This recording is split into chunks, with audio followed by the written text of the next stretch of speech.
The night held the village in a deep, slow quiet. A few hours before dawn, the streets lay empty under a sky still thick with stars, though a faint grey softening behind the eastern hills hinted at the morning to come. The air was cool and motionless, carrying the clean scent of dew settling on thatch and the faint, earthy smell of old wood smoke that never quite left the timber-framed houses. Every shutter was closed, every door barred, and not a single lantern burned in any window. In the lane that ran between the stone well and the silent church tower, the packed earth road was smooth and slightly damp, with shallow wagon ruts that gleamed faintly in the starlight. The world seemed to hold its breath inside a lull that had no name, a rare stretch of peace that asked nothing of anyone. On the edge of the village, a little apart from the other buildings, stood the blacksmith's forge, a sturdy half-timbered structure with a steep roof and thick walls of wattle and daub. Its large double doors faced the lane, closed and still, but from the squat chimney above, a thin wisp of grey smoke rose straight up into the windless air, the only sign of life in the whole settlement. Inside that forge, a single tallow candle had just been lit, its small flame wavering as it caught the wick, then settling into a steady yellow glow that pushed softly against the surrounding darkness. The farrier had arrived only moments before,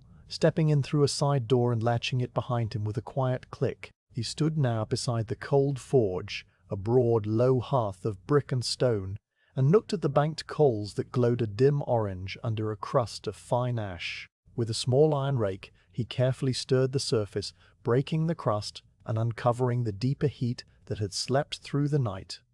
Tiny sparks rose and vanished, and the coals breathed a deeper orange, then a soft red. The farrier lifted a dry spit of kindling from a stack near the bellows, laid it gently on the waking coals, and watched as a thin tongue of flame curled up and took hold with a faint crackle.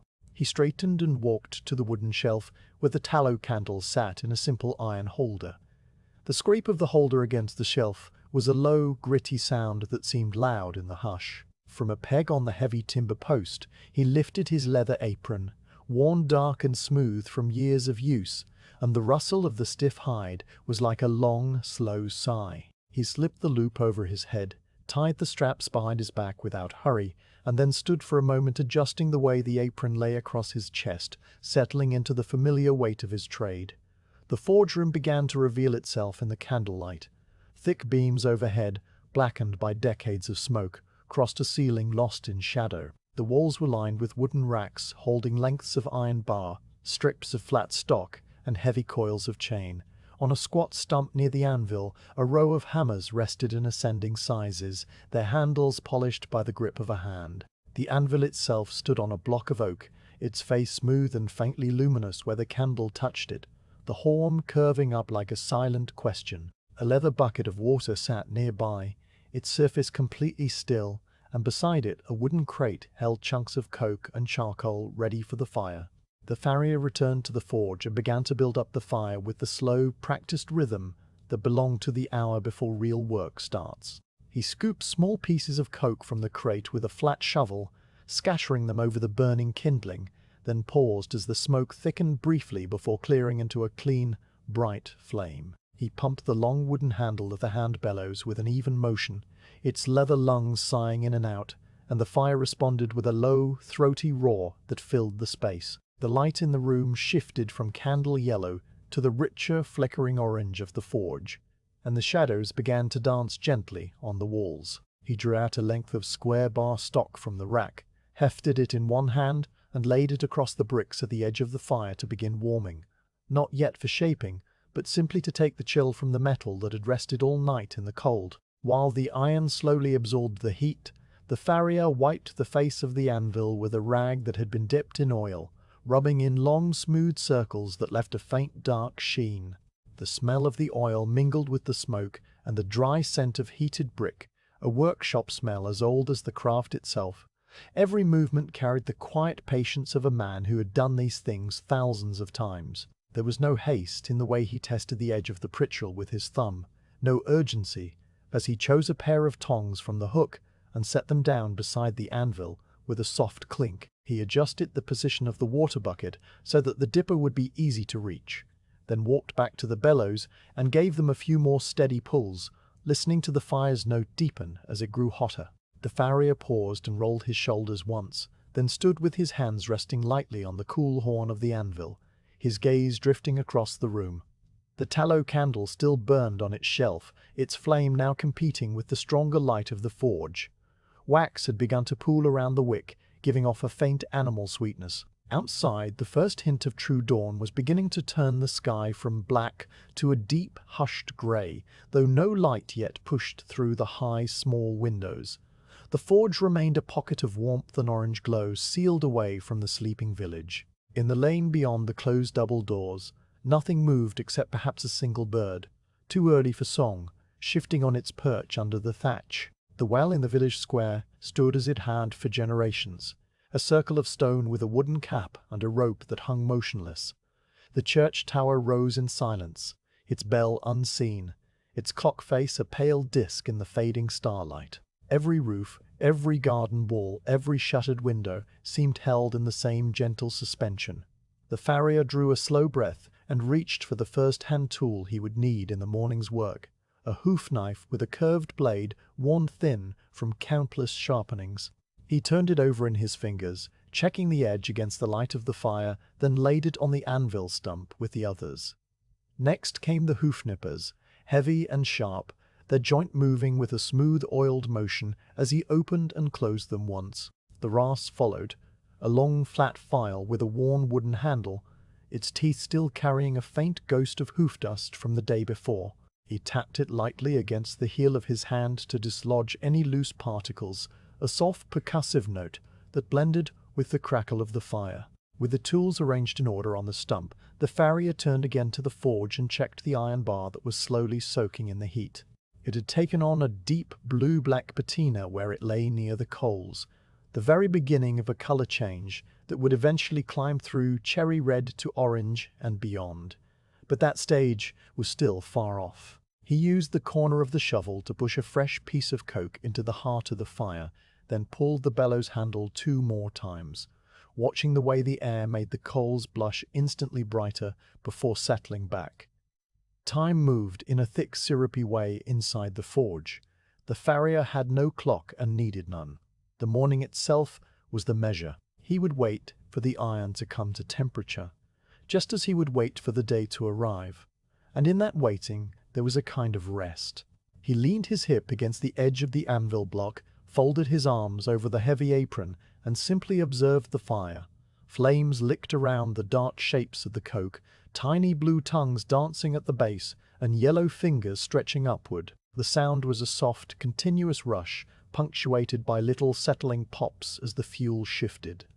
The candle guttered for a moment, the flame leaning to one side as a draught found its way through a gap under the doors, then straightened again. The farrier noticed this without concern, his mind not on any particular thought, but instead held in the quiet awareness of the room's living presence. The coolness that lingered near the floor, the heat that gathered at his face and chest, the smell of iron and leather and smoke, the rough texture of the anvil's painted base under his fingers, all combined into a single familiar feeling that was the whole of his world. Outside, the sky continued its slow brightening, though the sun was still well below the horizon.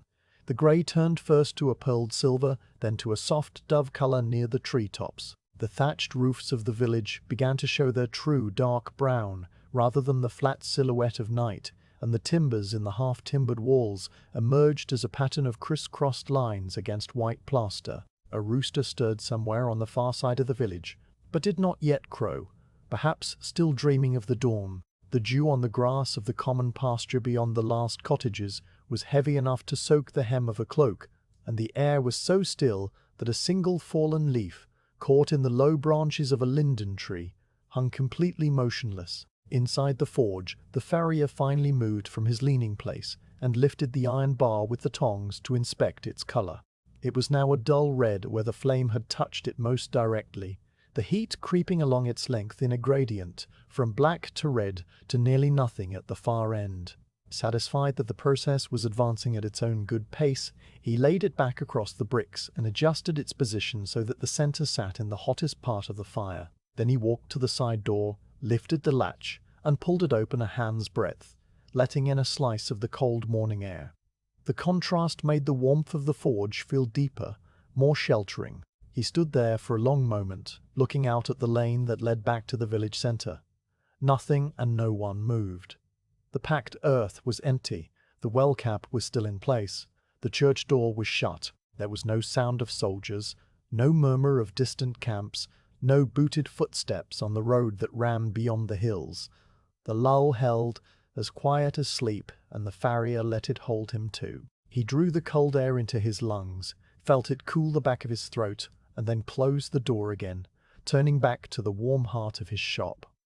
The hand bellows needed another cycle. He worked the handle with a long, even stroke, then another, pushing a stream of air into the coals that made the whole forge bed glow like a breathing creature. Sparks flew up in a brief swarm and winked out against the stone chimney. The iron bar deepened to a richer red, then a brighter cherry, and a thin layer of scale began to form on its surface, silvery at first and then darkening. The farrier watched the colour climb with the calm attention that a gardener gives to a slowly opening flower.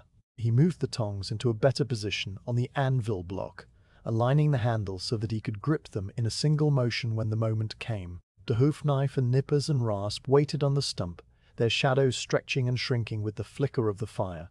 The water in the leather bucket reflected a wavering orange oval, and the dipper floated silently, its wooden handle dark with moisture. Everything was in readiness, every tool in its place, and yet the farrier made no move toward the first shoe. He simply let the iron continue to heat, standing with his weight equally balanced on both feet, his hands loose at his sides. The first faint sound of real morning came not from the village, but from the fields beyond. A single note of birdsong, tentative and brief, then a pause, then another. The birds were beginning to test the edge of the dark, and soon a whole chorus would rise, though still softly, still at a distance. The farrier, hearing this, glanced up at the high window where the grey light had just become strong enough to show the soot on the glass. It was time, or nearly time, and yet there was no hurry. He lowered his gaze to the fire, then to the iron, which now glowed a clean orange-yellow at its centre, exactly the colour of a late autumn pumpkin sitting in sunlight. He did not reach for it. Instead, he took a moment to run a hand over the anvil's face one more time, feeling its smoothness, its slight chill despite the nearby fire. The anvil had stood on that oak block since his father's day, and his father's before that, and the iron had worn a shallow depression into the centre from countless hammer blows, a ghost of all the shoes that had been shaped there. The farrier knew every mark, every ripple in the surface, the way the heel tapered, the exact spot where the hardy hole was just slightly worn on one edge. This knowledge was as deep as bone. He finally took up the tongs, closed their jaws around the glowing end of the bar, and drew the iron from the fire in a single smooth motion. The heat radiated against his face and apron, and the bar shed tiny sparks as he carried it to the anvil. He laid it across the face, the orange-yellow metal almost soft-looking, and raised the hammer. The first blow was a light tap, feeling the iron's resistance, and the sound was a clear, bell-like ring that decayed slowly into the thick air. A second tap followed, then a third, each one a little firmer, beginning the work that would stretch across the morning. Yet even as the hammer rose and fell, the rhythm was unhurried, a heartbeat rather than a drum. The metal yielded slowly, taking the curve that would eventually cut the toe of a heavy draft horse's hoof. The farrier worked with a kind of meditation, his focus entirely on the iron and the anvil, the rest of the world forgotten. Outside, the village remained asleep, the lull deep and undisturbed, the war of far-off rumour that had no voice in this quiet place. The chapter of the early morning was closing, and the chapter of the work was just beginning, but in the forge time still flowed like honey, and nothing needed to happen faster than the breathing of the fire. The morning light, thin and grey at first, began to filter through the high small windows of the forge, creeping down the soot-darkened beams and pooling in pale rectangles on the packed earth floor. You could see, as the minutes passed slowly, how the shadows shifted, the dark shapes of the hanging tools softening their edges, the outline of the anvil stump stretching longer toward the wall. Dust motes that had been invisible in the candle glow now appeared, drifting lazily in the slanting beams, each one a tiny gold fleck suspended in the still air. The forge fire still roared softly, but its orange brilliance seemed to retreat a little as the room slowly filled with the cooler grey of early day. The farrier had been working steadily. The first shoe had taken its rough shape under the hammer, a curved bar of dark iron now resting on a scrap of sacking near the anvil, still radiating a faint warmth. He had drawn out a second length of bar stock and placed it in the heart of the fire, pumping the bellows with the same unhurried rhythm. The lever lungs sighed in and out, the coals pulsed from cherry to a brighter orange, and the iron began its slow journey through the colors of heat. While waiting, the farrier wiped his brow with the back of his wrist, leaving a tiny smudge of soot above his eyebrow, and then reached for the clay jug on the shelf to pour a cup of water. He drank in small, quiet sips, the coolness blending with the warmth in his throat, his eyes resting on nothing in particular, simply marking the passage of time. It was then that a new sound entered the quiet, a sound not of the forge, but of the world outside. At first it was only a slight disturbance in the expectant hush, a faint, rhythmic heaviness that had no sharp edges, like the muffled beat of a slow drum carried on still air. The farrier tilted his head a fraction, listening. The sound grew a little clearer, resolving into the heavy, deliberate footfall of a large animal walking on packed earth, each step followed by a softer, lighter tread, and the occasional creak of leather. The farrier set the clay jug down, wiped his hands on the leather apron, and stepped toward the double doors. He unbarred the heavy wooden latch, the iron fittings giving a low groan, and pulled one side open just wide enough to look out. The lane that had been empty now held two figures approaching in the soft morning light, a farmer in a simple woolen tunic and worn boots, and beside him, towering and calm, a massive draft horse. The horse moved with a slow, swinging gait, its huge feathered hooves lifting and setting down with a gentle, earthbound certainty, its head carried low and relaxed, ears half forward. Even at a distance you could sense the animal's serene nature, the deep patience that lived in every line of its heavy frame. The farrier raised a hand in greeting, and the farmer nodded back, a quiet acknowledgment between men who had known each other for years. The horse walked on, unfazed by the open door and the new scents drifting out. When they reached the entrance, the farrier stepped aside and held the door wide, its hinges silent now after the initial movement. The farmer led the horse forward, and together they crossed the threshold into the warmth and flicker of the forge. Inside, the horse seemed to fill the space with its presence, a large living warmth that made the shop feel suddenly more sheltered. The animal stood still, its deep bay coat gleaming faintly in the mixed light of fire and window, the color a blend of rich brown and dark red, like river stones shining underwater.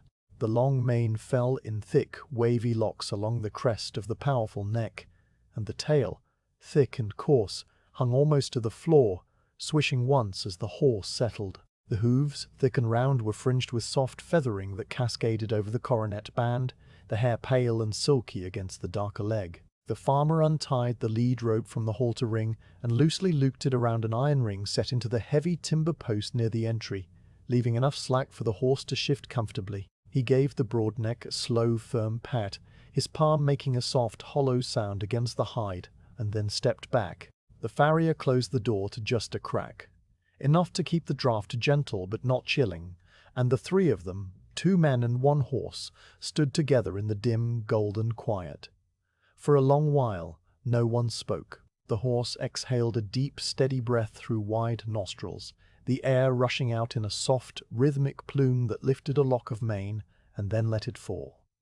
The sound was a gentle, ongoing huff, the kind of sound that speaks of good lungs and a calm mind. The draft horse's eyes were dark and liquid, set wide on a broad forehead, and they took in the forge with a patient curiosity that held no alarm, only a slow, accepting awareness. One ear swiveled toward the fire, catching the soft roar, while the other remained loosely directed at the farmer, a quiet connection maintained without effort. The farrier, too, remained still, his hands clasped lightly behind his back, his weight evenly balanced. He let his gaze travel over the animal, not with the critical eye of inspection just yet, but with the familiar appreciation of a man who spent his days beside horses. He noted the deep chest, the strong, sloping shoulders, the way the back was broad enough to carry a heavy load without complaint. This was a horse bred for steady work, for pulling ploughs through clay soil and wagons over rough roads, and its very presence suggested endurance and a lack of fuss. The farmer, standing near the horse's head, ran a hand down the white blaze that marked the animal's face, a soft, absent-minded gesture that the horse answered by lowering its head slightly and blowing a warmer breath against his tunic. The two of them had clearly walked many roads together, and the trust between them was as palpable as the warmth from the forge. The farmer said something low, just a murmur, not really words, and the horse's ear flickered in response. The forge continued its quiet work in the background. The fire settled with a small crackle as a piece of coke shifted, sending up a brief shower of sparks that vanished before they reached the hearthstones. The half-finished shoe on the sacking slowly lost the last of its visible glow, cooling from a dull red to black, and the metal ticked faintly as it contracted. The water in the leather bucket remained utterly still, its surface a dark mirror that now reflected the horse's shape as a wavering silhouette. Slowly, almost imperceptibly, the horse began to grow accustomed to the new space. The initial slight tension in the muscles of the shoulder, barely noticeable, eased. The big head dropped a little lower, the lower lip going slack in a sign of complete relaxation. One hind hoof cocked slightly, the toe just touching the stone floor, and the horse shifted its weight with a sigh that moved the massive rib cage in and out. The feathering around the hooves stirred slightly in the draft from the door, a gentle motion like underwater grasses, swaying in a current. The farrier turned at last, moving toward the anvil stump, not to work, but simply to give the horse more room. A slow, non-threatening movement that kept his profile visible. He picked up the rasp and rubbed a thumb across its teeth, a small, habitual gesture that made a faint hissing sound, and the horse's ear rotated toward the noise. After a moment, the ear went back to its resting position, and the farrier set the tool down again. The clink, a soft punctuation in the heavy stillness. The farmer, satisfied that his horse was at ease, walked over to an upturned wooden crate that sat against the wall, one that had long served as a waiting seat for customers. He lowered himself onto it with a quiet grunt, stretching his legs out and crossing his boots at the ankle. His hands rested on his thighs, the fingers curled loosely, and he let his head tip back against the timber post behind him. He would wait, without hurry, for the work to be done, just as he had waited through countless mornings and countless seasons. His eyes, half closed, reflected the flicker of the forge, and his breathing slowed to match the horse's deep rhythm. The farrier, seeing that all was calm, returned his attention briefly to the second shoe. The iron in the fire had reached a bright orange, ready for the anvil. He drew it out with the tongs, the metal blowing against the dimmer air, and carried it to the anvil. The hammer rose and fell, but the strokes were lighter now, considerate of the new presence in the room. The clear rings softened by the presence of the horse and the open door. The shoe took its curve in a few unhurried moments, the farrier working with the quiet confidence that needed no force, only guidance. When the shape was roughly correct, he laid the second shoe beside the first on the sacking and set the tongs aside. The horse, meanwhile, had turned its massive head to look directly at the farrier. The dark eyes reflected the fire as two tiny dancing flames, and the long lashes blinked slowly, once, twice. A low, rumbling sound came from deep in the chest, not a nicker, more a soft, idle vibration, as if the horse were commenting to itself on the warmth and the quiet. The farrier met the animal's gaze and held it for a gentle interval, a wordless conversation in which nothing was asked and nothing was promised, merely an acknowledgement of shared presence. The daylight beyond the high windows had strengthened, no longer grey, but a pale, clear silver that caught the true colours of the timbered walls and the dark brown of the thatch outside. A bird called from the linden tree near the well, a series of notes that rose and then fell, and another bird answered from the churchyard. The village was beginning to stir, but only just, the sound still distant and softened by the thick walls. Inside the forge the world remained enclosed, a pocket of ancient rhythm that followed no clock.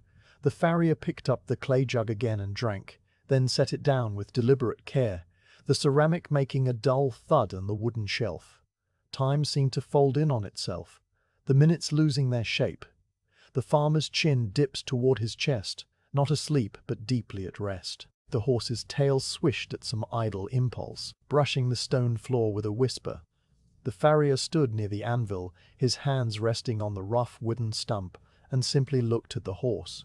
He noted the way the hooves stood square and even, the way the feathering lay flat against the wall of each hoof, the slight flare at the quarters that would need careful trimming. These observations were not thoughts in the usual sense, more like a slow automatic reading of a text he had studied all his life. The horse, feeling the farrier's quiet attention, turned its head and blew a soft breath in his direction. A puff of warm air that carried the sweet, grassy scent of hay and the deeper, musky smell of horse. The farrier let the breath touch his face and did not move away, except in the greeting. He then walked slowly over to the horse, his boots making no sound on the packed floor, and placed a hand on the warm, flat plane of the animal's shoulder. The coat was smooth and dense, slightly oily to the touch, and the muscle beneath shifted minimally as the horse acknowledged the touch without alarm. The farrier's hand rested there for a moment, feeling the slow, powerful heartbeat pulsing in the large artery near the surface. A steady, deep metronome that matched the mood of the entire morning. He then withdrew his hand and stepped back, returning to the forge to check the fire. The bellows needed one gentle pull to keep the coals lively, and he gave it that, the air whispering into the bed of embers like a long, slow exhalation. The flames curled up a little higher, then settled. The two rough horseshoes on the sacking waited, dark and silent, and the tools on the stump stood ready. But for now, there was no rush. The horse was here, the forge was warm, the world outside was quiet, and the farrier allowed himself to stand in the center of this simple, perfect moment. The arrival now complete, the settling finished, the morning suspended in a timeless pause before the next slow step. The farrier stood for a while longer near the horse's shoulder, letting the quiet of the forge settle around all three of them like a soft, heavy blanket. The fire murmured to itself. The daylight through the high windows had steadied into a clean silver that no longer changed minute by minute, and the farmer on the upturned crate had let his chin drop so low that his breathing had taken on the slower, deeper quality of a man hovering at the very edge of sleep. The horse, enormous and calm, had not moved a hoof since arriving, its great barrel chest rising and falling in a tide that seemed to measure out a different kind of time entirely, a time made not of seconds but of patience. After a suitable pause, one that had no defined length but felt naturally complete, the farrier took a step closer to the horse and let his gaze travel down the animal's front leg. He was not yet touching, only looking, studying the way the knee sat squarely above the cannon bone, the way the tendons ran straight and clean down the back of the leg,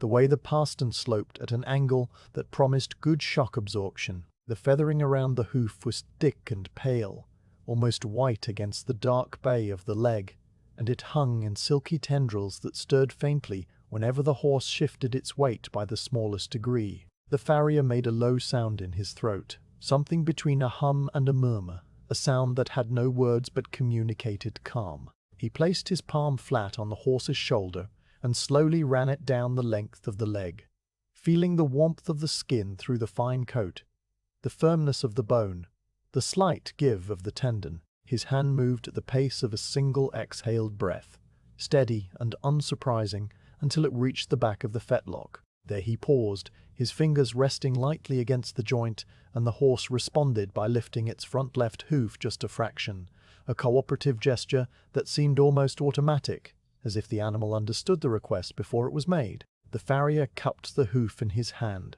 cradling it against the thick leather of his apron. The hoof was heavy, warm from the horse's body heat, and rough to the touch, the texture of the outer wall like coarse, dry wood that had weathered many seasons. He leaned slightly forward, bringing the hoof into a patch of light that fell from the nearest window, and began a slow, patient examination that had no element of haste. The hoof wall was a dark grey-brown, streaked with faint vertical lines that spoke of good hydration and steady growth. Near the toe, a small chip had flaked away, a minor imperfection that would disappear under the rasp. The sole was slightly concave, a healthy shape, and its surface was a paler shade flecked with bits of dried earth and a single strand of straw that had wedged itself into the junction with the frog. The farrier reached for the hoof pick that hung from a small loop on his apron, a short iron tool with a curved point and a worn wooden handle, and began to clean the underside with gentle, precise strokes that barely disturbed the horse's balance. Each movement of the pick was small and deliberate. He worked the point into the cleft of the frog, loosening a compacted clod of earth that crumbled away and fell to the stone floor with a soft patter. He traced the grooves on either side of the frog, the collateral salsi, drawing out dark material that smelled of damp soil and old hay. The horse stood with a patience that seemed bottomless, its hind leg still cocked in that resting pose, its ears occasionally swiveling toward the farrier as if checking on his progress, then drifting back to a neutral position. When the hoof was clean, the farrier straightened his back and set the hoof down for a moment, letting the horse bear weight on it again. He rolled his own shoulders, a small, absent movement, and picked up a short-bladed hoof knife from the anvil stump. The blade was curved and polished from thousands of similar inspections, its edge sharp enough to catch the light in a thin silver line. He then lifted the same hoof once more and began to examine the frog more closely, running the dull side of the knife lightly over its surface. The frog was firm and healthy, with a texture somewhere between hard rubber and dried leather, and it gave off a faint earthy scent when pressed. The farrier noted the way the central groove ran deep and clean, a sign that the hoof was shedding moisture properly, and the way the heels were wide and open, not contracted, speaking to the good conformation of the horse and the care of the farmer. He used the edge of the knife to trim a thin sliver of loose sole that had begun to separate, a layer no thicker than parchment, which curled away and dropped to the floor. The sound it made was so slight as to be almost imaginary, a dry whisper. The farrier then turned his attention to the white line, the junction where the hoof wall met the sole, checking it with the concentration of a scribe examining a manuscript for the smallest error. The line was tight and regular, with no gaps that would indicate seedy toe or any other trouble, and the farrier's face, impassive and calm, registered this finding as a simple fact rather than a cause for reaction. He lowered the hoof a second time and walked slowly around to the horse's other side, passing in front of the animal, where he paused to run a hand down the broad forehead and briefly scratch behind one ear. The horse leaned its head into the touch, the big jaw relaxing, the lower lip drooping even further. The farrier allowed this small moment of affection to last exactly as long as it naturally wanted to, then continued to the right side. The farmer, still on the crate, had opened his eyes a slit and watched without speaking, his expression as placid as the horse's. On the right side, the farrier repeated the initial gesture, a hand running down from shoulder to fetlock, the slight pressure behind the joint that asked for the hoof. The horse obliged, lifting the right front foot and resting it in the farrier's waiting hand. This hoof was slightly different from the left, the wall a shade darker, the toe worn a fraction more on the outer edge. The farrier noted this wear pattern with a quiet attention, storing it away for later, when the trimming would correct the imbalance. He reached for the hoof pick again, though he had returned it to the loop after the left side, and began to clean the right hoof with the same deliberate, careful strokes. The packed earth in this hoof was drier and came away in fine dust rather than clods, leaving a pale residue on the farrier's fingers.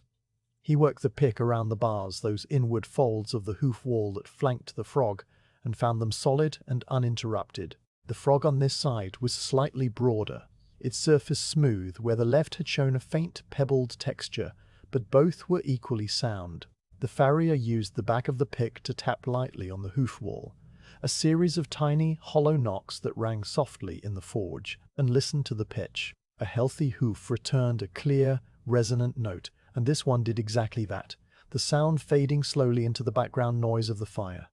He set the pick down on the anvil stump with a small clink and picked up the hoof knife once more. This time he used it to pare away a tiny ridge of excess sole near the toe, a pale, chalky growth that crumbled under the blade. He worked with the knife held at a flat angle, removing only the barest layer, shaving the surface into a smooth, even plane that would meet the shoe evenly. The blade made a soft, scraping sound, like a cabinet maker sanding a piece of wood, and the shavings that fell to the floor were thin and curled, pale as beeswax. When he was satisfied with the sole, the farrier set the hoof down and stood straight, his hands coming to rest on his lower back for a brief stretch. He looked at the horse as a whole now, stepping back a pace to see how the animal stood on both front feet.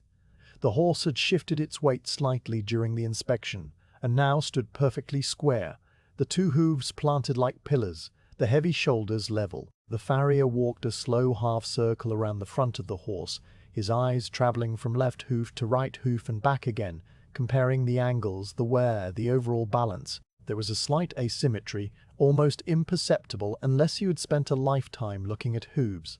And it was this asymmetry that would guide his trimming and the final fitting of the shoes. He returned to the anvil stump, where his tools lay in their careful arrangement, and picked up the hoof nippers. These were a heavy tool, with long handles and sharp, curved jaws that met with the precision of a good pair of shears. He opened and closed them once, testing the smoothness of the joint, and the sound was a crisp, metallic snip that made the horse's nearest ear flick. The farrier then set the nippers back down, deciding that the trimming would come later, after the shoes were closer to their final shape. The inspection was not yet complete. There were measurements to take and a size to confirm. He walked to the rack of iron stock on the wall and selected a thin, straight rod, a measuring gauge he used to determine the exact width and length needed for each shoe. Returning to the horse, he knelt slowly, the leather apron creasing as his knee touched the cool stone floor. From this low angle, the hoof looked larger still, a substantial foundation for a substantial animal. He held the gauge across the widest part of the hoof, the quarters, and noted where the wall met the rod. Then he measured the length from toe to heel, his thumb marking the spot. The horse stood motionless, its breathing deep and slow, the big shadow of its body falling across the farrier like a warm living cloak. The farrier rose to his feet, the gauge in his hand, and carried it back to the anvil.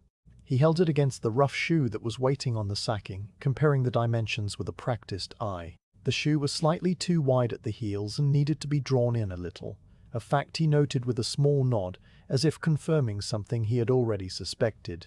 He laid the gauge on the anvil face and turned again to the horse, completing the last part of the inspection, checking the clinches from the previous shoeing, which were now old and worn. The nail heads nearly smoothed away by weeks of walking on hard roads. There would be no difficulty in pulling the old shoes, if the horse had worn any. But this horse had come with bare hooves that had been left unshod for the quiet months, and so the farrier's job would begin from the natural foot, a task he always appreciated for its purity. He placed a hand on the horse's neck and walked slowly around the animal one full time, a deliberate circuit that took him past the hindquarters, where the tail swished once and the great muscles twitched in response to a fly that was not there. The hind hooves, he noted in passing, were in good order, though they were not the focus of this day's work. He completed his circle and arrived back at the horse's head, where he gave the broad forehead a final, light touch. The inspection was finished, the details gathered, and the farrier felt the quiet satisfaction of knowing exactly what the job required. He went to the fire and added a single scoop of fresh coke, the black chunks tumbling into the glow and beginning immediately to smoke before the flames took hold. The bellows needed 2 gentle pulls, and he gave them those, the leather expanding and contracting with a sound like a sleeping giant's breath. The fire brightened, sending new warmth into the room that was already warm, and the farrier stood before it, facing the flames, his back to the horse and the farmer. In the stillness, he reviewed the measurements in his mind, picturing the shoe shape that would fit the hooves perfectly, the adjustments he would make to the rough shoes that waited on the sacking. There was no urgency to begin, only a calm readiness, and the forge held its peace around him like a shelter built from silence and golden light. With the inspection complete, and the measurements held in his mind as clearly as if they were drawn on the wall, the farrier returned to the anvil stump and looked at the 2 rough shoes waiting on the sacking. They were the right general shape, curved into a wide U. But when he placed the measuring gauge against the first one, he saw that the heels were set a fraction too wide, and the inner branch needed to be drawn in to match the round outline of the left front hoof exactly. Rather than rework a shoe that had already cooled and taken on a certain stubborn memory in the iron, he decided to begin fresh, forging a new shoe from a straight bar of stock that would be shaped to the precise dimensions the hoof required. He slid the 2 rough shoes aside with the toe of his boot, the metal making a dull scraping sound on the packed earth, and turned to the iron rack on the wall. The rack held bars of different lengths and thicknesses, each one dark with mill scale and speckled with a fine orange dusting of rust where the air had touched them. He ran his fingers along the row, feeling the cold, gritty surface, and stopped at a bar that was just over a foot long and slightly thicker than his thumb, a size that would yield a shoe heavy enough for a draft horse, but not so heavy that it would fatigue the animal over a long day of work. He lifted it from the rack, hefted it once to test the balance, and carried it to the forge. The fire had settled into a deep, steady glow, the pile of coke now a rounded mound of embers that pulsed with a soft, breathing light. The farrier used the flat shovel to scoop a shallow depression into the heart of the fire, a nest for the iron, and then laid the bar carefully into this hollow, angling it so that the middle section was buried in the hottest zone, while the two ends rested on cooler bricks. He gave the hand bellows a single, gentle pull, and the coals responded instantly, their color climbing from a drowsy orange to a bright, eager yellow at the center where the air passed through. A few sparks climbed into the chimney and vanished. While the iron began its slow journey toward heat, the farrier prepared the anvil. He took up the oily rag from its hook and wiped the face in long, overlapping passes that removed any stray flecks of scale from the previous work. The anvil surface emerged dark and slightly glossy, reflecting the firelight in a wavering, distorted line. He then positioned the crosspeen hammer close at hand, the handle resting diagonally across the anvil block so that he could grasp it without looking, and placed the tongs beside it, the jaws open and ready. The washer in the leather bucket was still and cool, and the dipper floated as before, a silent invitation to cool a tool or a piece of hot metal. Everything he might need was within an arm's reach, arranged without thought. The iron in the fire began to make itself heard, a faint, singing hiss that was not quite a sound, more a presence in the air where moisture on the bar's surface flashed into vapor. The farrier stood with his weight on one leg, his arms folded loosely, watching the color travel through the metal. At first the bar remained stubbornly dark, absorbing heat without showing it, but then a very faint shade of brown began to bloom at the center, spreading outward like a stain. The brown deepened to a plum purple, then to a blue so dark it was almost black, then to a reddish glow that emerged as if from within the metal itself. The farrier waited, letting the fire do its work, and the bar's color crept from dull red to bright cherry, a color like the embers of a dying fire, then shifted slowly toward a rich orange-red that cast a noticeable heat against his face. He pulled the bellows handle again, once, and the fire breathed in. The orange-red climbing to a clean, transparent orange, the color of a harvest moon rising over a dark field. Still he waited, watching, his patience as deep as the fire itself. The orange began to lighten at the very center, taking on a yellow hue that seemed to tremble at the edge of becoming something else. When the yellow had spread across the whole width of the bar, and a few sparks began to dance on the surface, the farrier finally moved. He closed the tongs around the cool end of the bar, lifted it smoothly from the coals, and carried it blowing through the air, trailing a thin ribbon of smoke. The walk from forge to anvil was only 3 paces, but in that short journey the iron sang its own brief song, a quiet, thin ringing that faded when he laid the bar across the anvil face. The farrier lifted the hammer, a heavy tool with a flat face on one side and a cross peen on the other, and brought it down in a light, exploratory tap that flattened against the glowing metal with a clear, bell-like note. The sound rolled through the forge and mixed with the fire's low roar, a single clear tone that climbed into the rafters and then slowly dissolved. He struck again, a little firmer, and the bar yielded under the blow, its round cross-section beginning to flatten into an oval. The orange-yellow metal seemed almost soft, like stiff clay warmed in the sun, and under the hammer it moved with a kind of willing obedience. The farrier worked his way along the bar, delivering a series of blows that were evenly spaced in time and force, each one landing exactly where the previous blow had left off. The hammer rose and fell in a rhythm that had no hurry in it, a steady, measured cadence that matched the beating of a calm heart. The bar lengthened slightly as it flattened, and the farrier adjusted his grip on the tongs, turning the iron a quarter turn to work the other dimension, then back again. With each pass, the metal grew thinner and wider, taking on the proportions of a shoe blank. As he worked, the color of the iron began to fade, the bright orange-yellow dimming to a duller red, and the metal grew stiffer under the hammer. The farrier felt this change through the handle, a subtle increase in resistance that told him the heat was leaving. He stopped at once, carried the iron back to the forge, and laid it carefully in the hollow of the coals, covering it with a scattering of fresh coke from the shovel. The bellows received 2 smooth pulls, and the fire awakened around the bar with a gust of bright flame. While the iron soaked in the new heat, the farrier wiped his forehead with the back of his sleeve and took a slow sip of water from the clay jug. The horse, still dozing with one hind leg cocked, shifted its weight and blew a long, soft breath through its nostrils.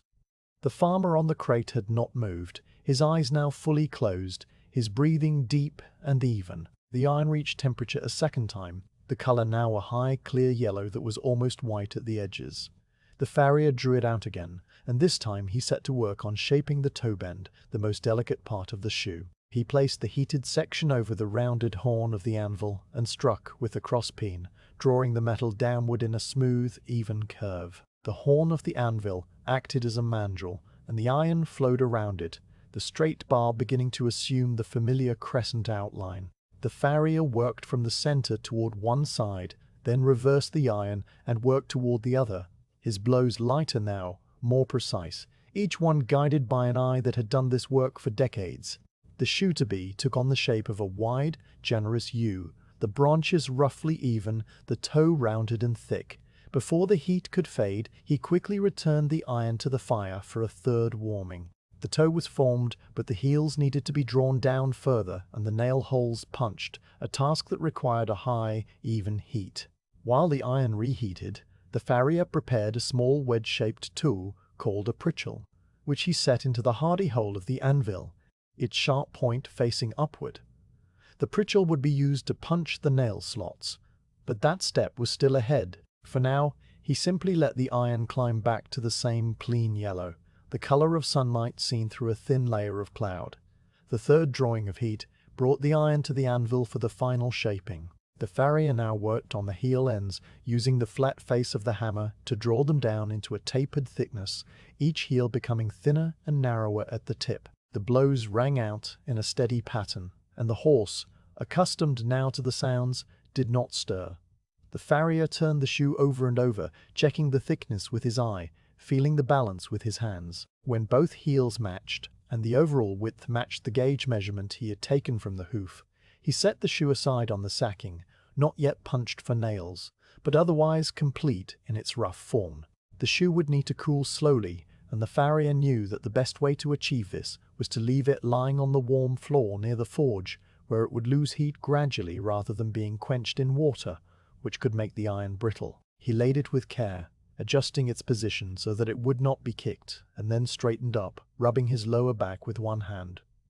The fire, having been worked hard, needed fresh fuel. The farrier opened the scoop of the shovel and dribbled a layer of new coke across the top of the fire bed, smoothing it with the flat of the tool. Black smoke rose for a moment, thick and acrid, then caught flame and burned clean, the fire settling into a quieter, deeper glow. He stood before it, letting the warmth soak into the muscles of his arms and shoulders, and his thoughts drifted in a way that was not thinking, a blank, peaceful state filled only with the crackle of the coals and the gentle sounds of the animals and the men. After a suitable rest, the farrier turned his attention to the second shoe. The process would need to be repeated, a new bar selected and forged to the dimensions of the right front hoof. He walked to the iron rack, chose a second bar of identical length and thickness, and carried it to the forge, laying it on the fire bricks to begin warming. The morning had now fully arrived outside, the silver light in the windows having brightened to a pale, steady gold that spoke of a sun well above the horizon, though the forge remained dim and warm, its own little world sealed against the day. The horse roused slightly, perhaps sensing a shift in the farrier's movements, and lifted its head, looking around with a slow, dreamy gaze. The white blaze on its face caught the light from the window and seemed to glow for a moment. The farmer on the crate stirred, opened his eyes and sat up a little straighter, though he said nothing. The farrier glanced over at them, acknowledged their wakefulness with a small nod, and then returned to the work, his hands moving in the old familiar patterns, his mind as quiet as the air and the rafters. The first shoe had been shaped, and the second would follow, and in between there was only the steady, unhurried passage of time, as gentle and as deep as the breathing of the draft horse standing patiently in the golden half-light. The second bar of iron lay across the fire bricks, its dark surface slowly absorbing the warmth that rose from the bed of coals. The farrier had positioned it with the same care as the first, angling the center into the hottest zone while the ends rested on cooler stone.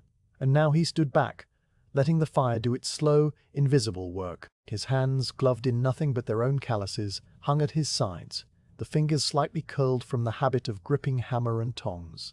The forge breathed around him, a steady, living presence that asked for nothing but patience. While the iron began its long climb through the colors of heat, the farrier felt a small impulse to move, not from restlessness, but from a quiet awareness that the morning outside had fully arrived and he had not yet looked upon it. He walked to the side door, the same one through which he had entered hours ago in the dark, and lifted the latch with a slow, deliberate motion.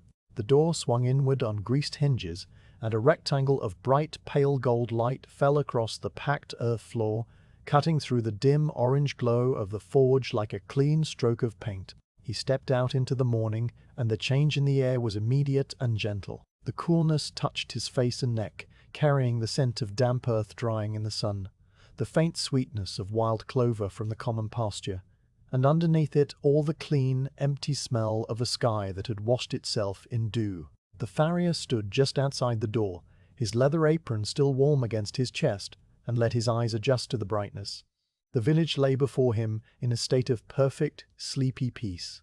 The lane that ran past the forge was still empty, its packed surface now dried to a pale tan where the sun had touched it, and the shallow wagon ruts from the night before had hardened into fixed lines that would not change until the next rain. The stone well in the square stood with its wooden cap in place, the rope coiled neatly around the windlass, and a single bird sat on the rim, a small brown sparrow that twitched its tail and then flew off toward the linden tree. The church tower rose beyond the well, its grey stone warm in the sunlight, the clock face a pale circle with hands that pointed to an hour the farrier did not need to know. No bell rang, no voice called, no cart creaked on the road that led out of the village toward the hills. The war that had scarred so many other parts of the land was absent here, a distant rumour that had no foothold in this quiet place. The farrier drew a long breath, letting the cool air fill his lungs and mix with the heat he had been breathing inside. He looked up at the sky, a soft washed blue with a few high clouds that moved so slowly they seemed to be standing still. The thatch on the roof of the forge above him was steaming faintly where the morning sun had begun to evaporate the dew, a thin, wispy vapor that rose straight up in the windless air. A rooster crowed somewhere on the far side of the village, the sound thin and distant, and then silence returned, deeper than before. He remained outside for a stretch of time that had no measure, perhaps 2 minutes, perhaps 5, simply standing with his weight on both feet and his arms crossed over the apron. The muscles of his shoulders, which had been working the hammer, relaxed in the cool air, and a small tightness at the base of his neck loosened without his noticing. The morning was exactly as it should be, still and mild and unhurried, and he accepted its quiet gift without needing to name it. When the coolness began to feel less refreshing and more like a chill against his exposed forearms, he turned and stepped back inside, closing the door behind him with a soft thud of the latch falling into place. The forge seemed darker than before, the fire a concentrated spot of brightness in the center of the room, and it took a moment for his eyes to readjust. The horse had not moved during his absence, its great head still lowered, the hind hoof still cocked in rest. The farmer on the crate had shifted slightly, his arms now folded, his chin tilted to one side, but his eyes remained closed. The farrier walked past them both, his boots making no sound, and returned to the fire to check the iron. It had taken on a deep, dusky red, the color of brick dust or old wine, and the scale on its surface was just beginning to form, a fine grey layer that crackled faintly as it expanded. The farrier took up the bellows handle and worked it with a long, easy stroke, then another. The fire bloomed brighter around the bar, the red climbing toward cherry, and the heat pushed outward in a wave that he felt on his cheeks. He let the bellows rest and stood watching, his mind as calm and empty as the sky outside.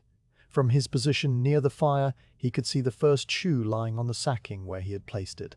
Its shape looked right, a wide U with a full, rounded toe and tapered heels, the surface dark and slightly rough from the scale that had formed during the forging. Later he would clean it with the wire brush and punch the nail holes, but for now it was content to lie there cooling, and he was content to let it. The second shoe would soon join it, and then the work of finishing and fitting would begin, a quieter, more meticulous stage that he found satisfying in its own slow way. The iron in the fire brightened further, the cherry red giving way to the same transparent orange yellow he had waited for with the first bar. He reached for the tongs, closed their jaws around the cool end, and drew the glowing bar out in a single, smooth motion. The walk to the anvil was the same 3 paces it had always been, and the iron sang the same thin, ringing note as it travelled through the air. He laid it across the anvil face and lifted the hammer. The work of shaping the second shoe followed the same sequence as the first, and yet each moment was different in small ways that a less experienced eye would not have noticed. The farrier felt these differences through his hands. The way the bar was slightly harder under the hammer, needing a fraction more force in the early blows. The way the center heated a little faster this time because the fire was fully awake. The way the first strike rang with a slightly higher pitch because the anvil face was warmer now from the earlier work. He noted all of this without thought, his body adjusting automatically, the hammer rising and falling in its steady, patient rhythm. The bar flattened under the blows, lengthening and widening by degrees. The farrier worked along its length with the same measured pace, turning the iron with the tongs, striking, turning again. Sparks flew from the scale, tiny bright motes that winked out against the leather apron and the dark beams overhead. The sound of the hammer was a clear bell-like note that repeated in an endless soothing pattern, a sound so familiar to the farrier that it had become a kind of silence in its own right. The horse, too, seemed to find it soothing, its breathing deep and slow, its eyes half closed, the long lashes resting on the dark cheek. When the color began to fade from orange-yellow to a duller red, the farrier returned the iron to the fire, covering it with fresh coke and giving the bellows a single pull. The pause that followed was not empty, but filled with small, quiet actions. He took a drink from the clay jug, the water still cool from the night, and swallowed slowly, feeling it trace a cold line down his throat. He rubbed the handle of the hammer with a scrap of cloth, wiping away a smudge of soot. He glanced at the horse, noting the peaceful set of its ears, the way the feathering around the hooves lay flat and still. Then he turned back to the fire, where the iron was already climbing back to a working heat. The second drawing of the iron brought it to the anvil for the toe bend. The farrier positioned the glowing section over the horn and struck with the crosspeen, the metal curving downward in a smooth, even arc. This shoe would need to be a mirror image of the first, fitting the right front hoof rather than the left, and the farrier held the gauge in his mind as he worked, adjusting the curve by tiny amounts that were almost too small to see. His hammer strokes were lighter now, his focus sharper, though his face remained as calm and impassive as ever. The shoe-to-be took its shape under his hands like a living thing choosing its own form, the iron flowing around the horn of the anvil with a kind of quiet grace. The third heating was for the heels, drawing them down to the correct taper, and the farrier worked with the same unhurried precision he had brought to the first shoe. His movements were so practiced that they seemed to require no conscious direction, his hands knowing exactly where to place each blow, his eyes reading the color of the metal and the shape of the curve without need for measurement. When the heels had been drawn to match the first shoe and the overall width checked against the mental image of the gauge, he set the second shoe down beside the first on the sacking, and the pair lay together like two dark, sleeping creatures, cooling slowly in the warm air. He stood for a moment looking down at the 2 shoes and felt a quiet sense of completion that was not pride but simple satisfaction. The feeling of a task moved forward by another step. The fire crackled behind him, settling into a lower, softer glow, and the daylight through the windows had shifted slightly, the sun having climbed a little higher while he worked. The morning was passing in its slow, gentle way, and the forge held its peace without interruption. The farrier picked up the wire brush from the anvil's stump, a short wooden handle with stiff metal bristles, and knelt beside the sacking. He took the first shoe in his left hand, the iron now cool enough to touch, and began to brush away the loose scale. working the bristles back and forth across the surface with a rhythmic scratching sound. The scale fell away in fine, dark flakes, revealing the smoother, darker iron beneath, and the shoe began to look finished, clean, ready for the next stage. He brushed the second shoe in the same way, turning it over to clean the underside, and the bristles sang their own quiet song against the metal. When both shoes were clean, he stood and stretched his back, a slow, deliberate movement that pulled his shoulders wide and then let them fall. He carried the wire brush back to the stump and exchanged it for the pritchel, the wedge-shaped punch he would use to make the nail holes. But the punching would come later, after the fire had been brought back to a high heat, and so he set the pritchel aside and turned his attention to the forge itself. The firebed had burned down a little, the mound of coals lower and flatter than before, and he added 2 scoops of fresh coke, spreading them evenly with the shovel. Black smoke coiled upward and then caught, the flames leaping yellow and clean, and the forge was ready again, waiting. The horse, as if sensing a pause in the rhythm, shifted its weight and uncocked the resting hind leg, setting it squarely on the stone floor. The movement was slow and heavy, the hoof making a dull, solid sound, and the horse sighed through its wide nostrils, a long, slow exhale that stirred the dust on the floor. The farrier looked over and saw that the animal's eyes were open a little wider now. The dark, liquid gaze turned toward him with a patience that seemed to hold no expectation, only a gentle, steady presence. He walked to the horse and placed a hand on its warm neck, feeling the pulse that beat there, slow and strong, and the horse leaned slightly into the touch, the big shoulder pressing back against his palm. The farmer on the crate stirred at the sound of the hoof, opened his eyes, and looked around the forge with the bleary, slow awareness of a man waking from a shallow doze. He unfolded his arms, rubbed a hand over his face, and then settled back against the timber post, his eyes resting on his horse with the familiar, wordless affection of long partnership. The 3 of them, 2 men and the horse, remained like that for a quiet interval, the fire humming in its bed of coals, the daylight steady through the high windows, the world outside as still as a held breath. Eventually, the farrier broke the stillness by walking back to the fire and lifting the bellows handle. He gave it a slow, deep pull, and the coals brightened in response, the heat climbing once more toward the high, clean yellow that punching would require. He laid the first shoe on the fire bricks to begin warming, not to forging heat, but to a dull red that would allow the pritchel to punch through without cracking the iron, and then he stood back, arms folded, waiting for the metal to reach that exact, in-between temperature. The morning had passed its midpoint, the sun climbing toward noon, but inside the forge time still moved at its own ancient, unhurried pace, and nothing was rushed, nothing was forced, nothing was louder than the gentle roar of the flames. The farrier let the first rough shoe rest on the fire bricks a while longer, its dark surface slowly absorbing the warmth that radiated from the glowing coals. He had been waiting for a particular color, not the high forging heat of yellow-white, but a deeper, more concentrated orange that would hold enough energy to mark the hoof cleanly without burning too deep. The bellows had been worked gently to keep the fire steady, the coals breathing with a low, even roar, and the shoe sat in the heart of that warmth with a patience that matched everything else in the forge. He busied himself during the wait with small, quiet preparations.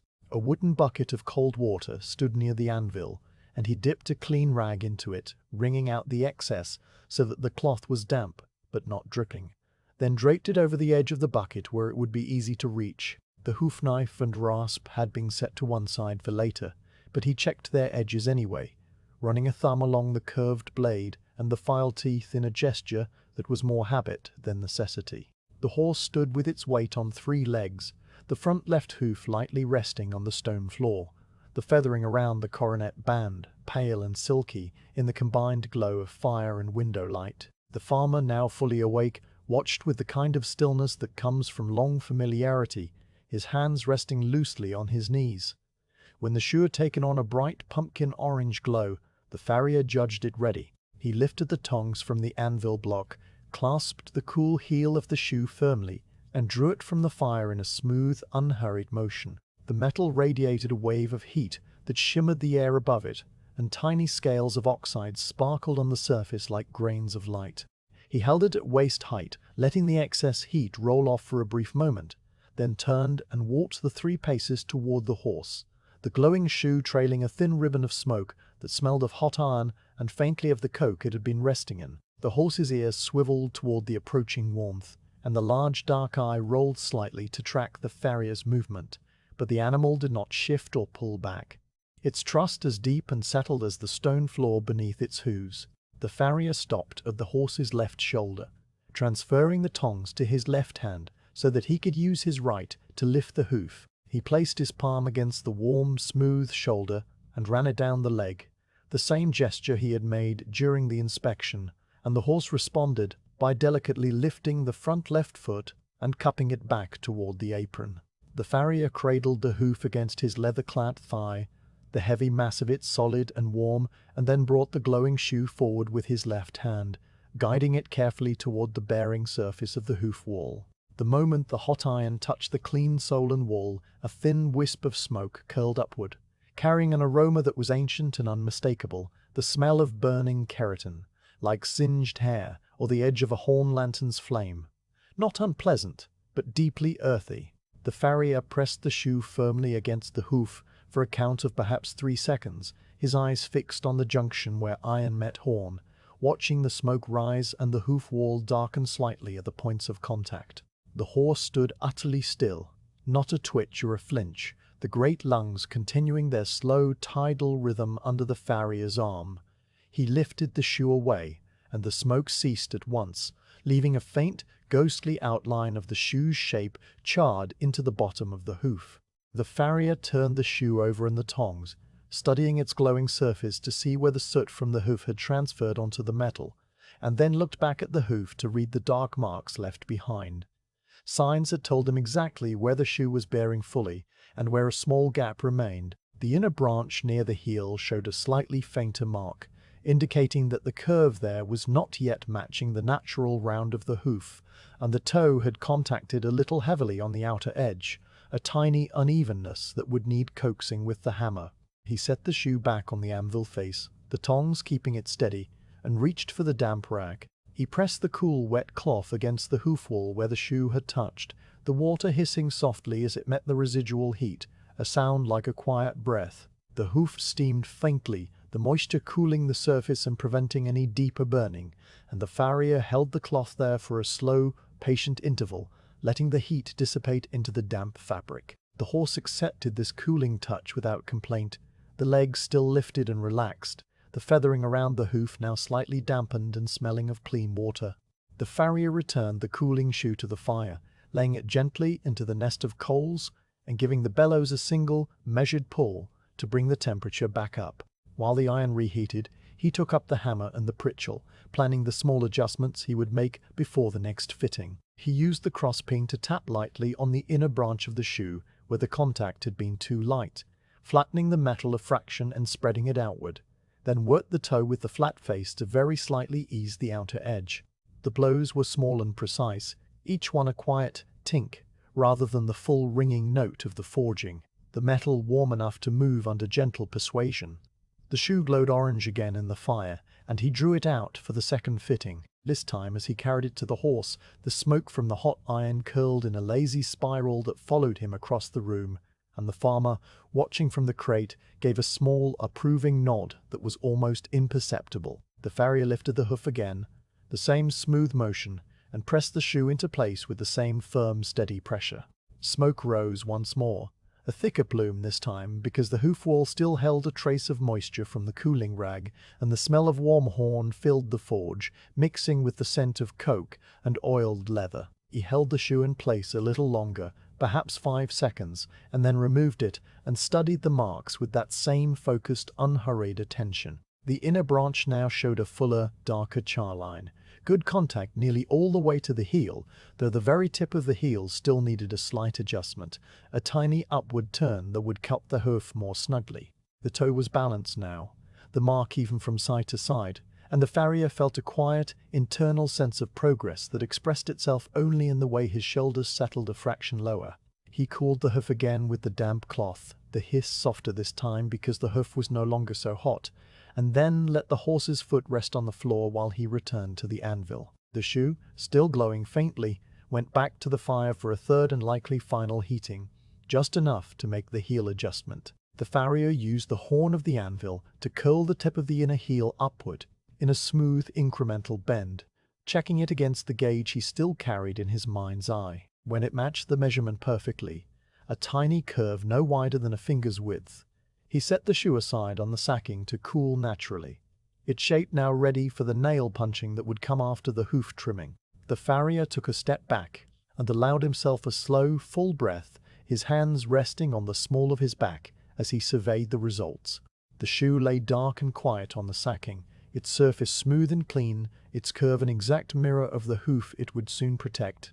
The horse had lowered its head and was gently lipping at the edge of the water bucket, the big tongue curling out to lap the cool surface, and the farrier walked over to move the bucket slightly closer, so the animal could drink more easily. The horse drank in long, slow pulls, the water level dropping by steady increments, and the sound of the swallowing was a deep, rhythmic gulp that seemed to belong to the same ancient, unhurried rhythm as the rest of the morning. The farmer rose from his crate for the first time in a long while, stretching his own back with a series of audible pops, and walked over to stand beside his horse. He ran a hand along the animal's flank, feeling the warmth of the great barrel, and then looked at the farrier with an expression that needed no words. The farrier met his gaze and gave a small dip of the chin, a gesture that said the first shoe was right, the fit was true, and the work was proceeding as it should. The two men stood together in comfortable silence, the horse between them, the fire crackling softly behind. After a moment, the farrier turned back to the anvil, clearing away the pritchel and hammer, wiping the face down with the oily rag to remove any scale. He checked the second rough shoe, still lying on the sacking where it had been forged, and determined that its turn for hot fitting would come later, after the first hoof had been trimmed and the first shoe nailed home. He liked to complete one foot fully before moving to the next, a method that kept the work orderly and the horse balanced, standing on 3 shod feet while the fourth was being finished. So now the next stage would be the trimming of the front left hoof, a task that required the hoof knife and nippers and rasp, and he began to gather these tools from the stump, laying them out in the order he would need them. The horse, having drunk its fill, raised its head and let a few drops of water fall from its muzzle onto the stone floor, where they made tiny dark spots that evaporated slowly in the warmth. The animal's gaze followed the farrier as he moved, the dark eyes reflecting the firelight, the ears swiveling forward in a mild, attentive way.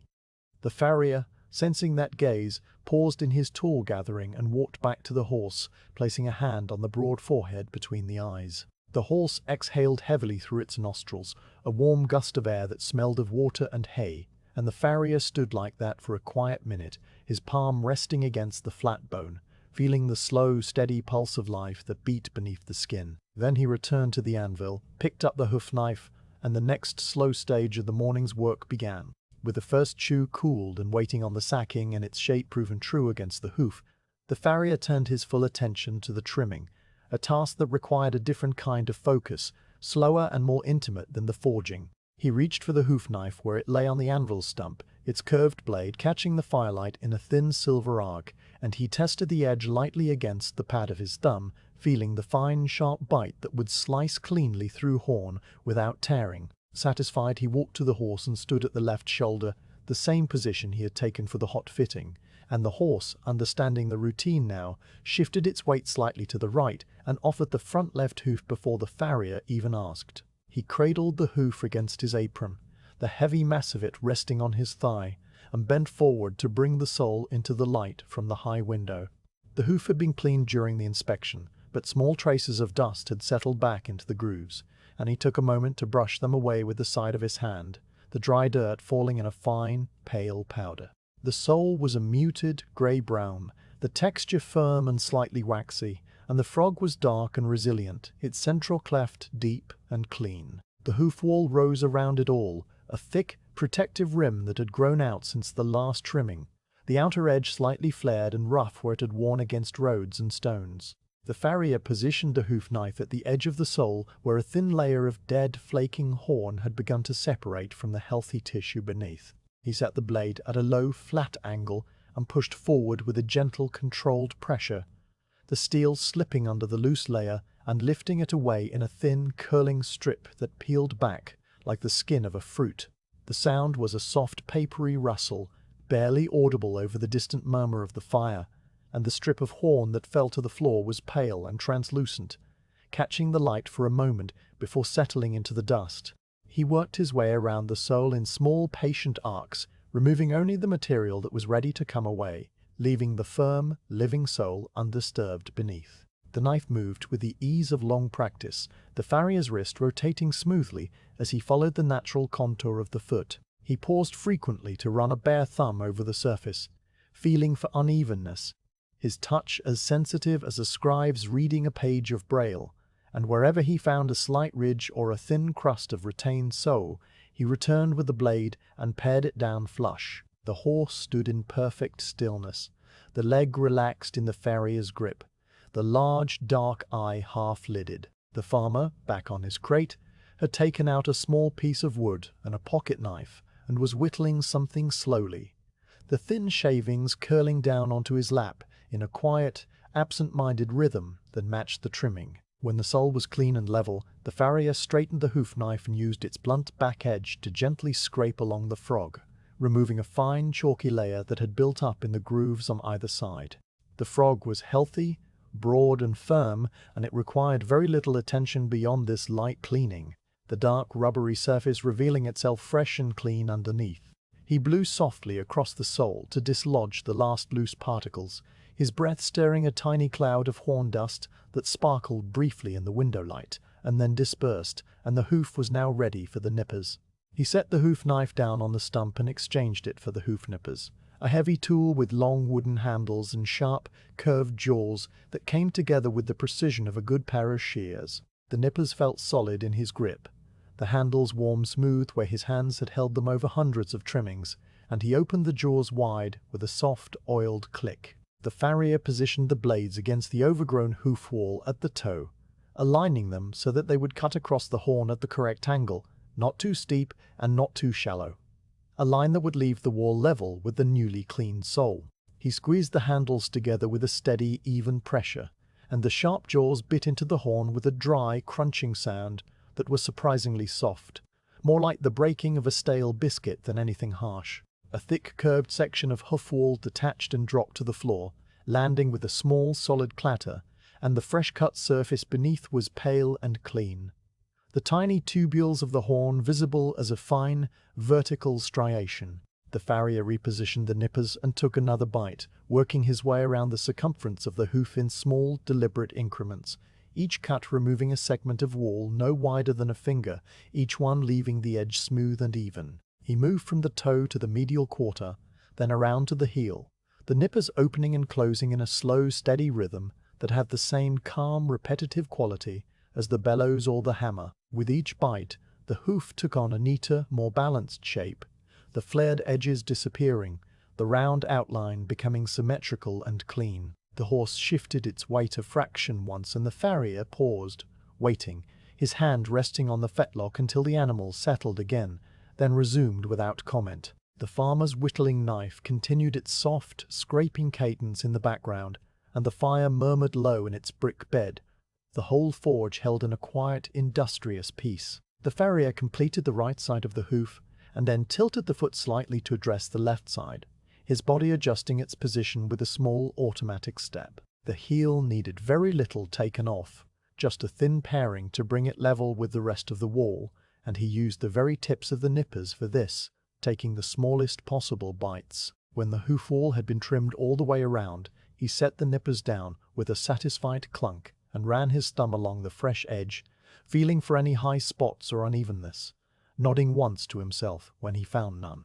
The next step was the rasp, the long, flat file that would smooth the bearing surface and create a perfectly level plane for the shoe to sit against. He picked up the rasp from the stump, its wooden handle dark with the oils of his palm, its coarse teeth still carrying a faint ghost of hoof dust from the previous job. He tapped it once against the heel of his hand to dislodge any loose particles, a soft metallic ping that rang briefly and then faded, and then he positioned himself beside the horse, cradling the hoof in his left hand while his right held the rasp at a low angle.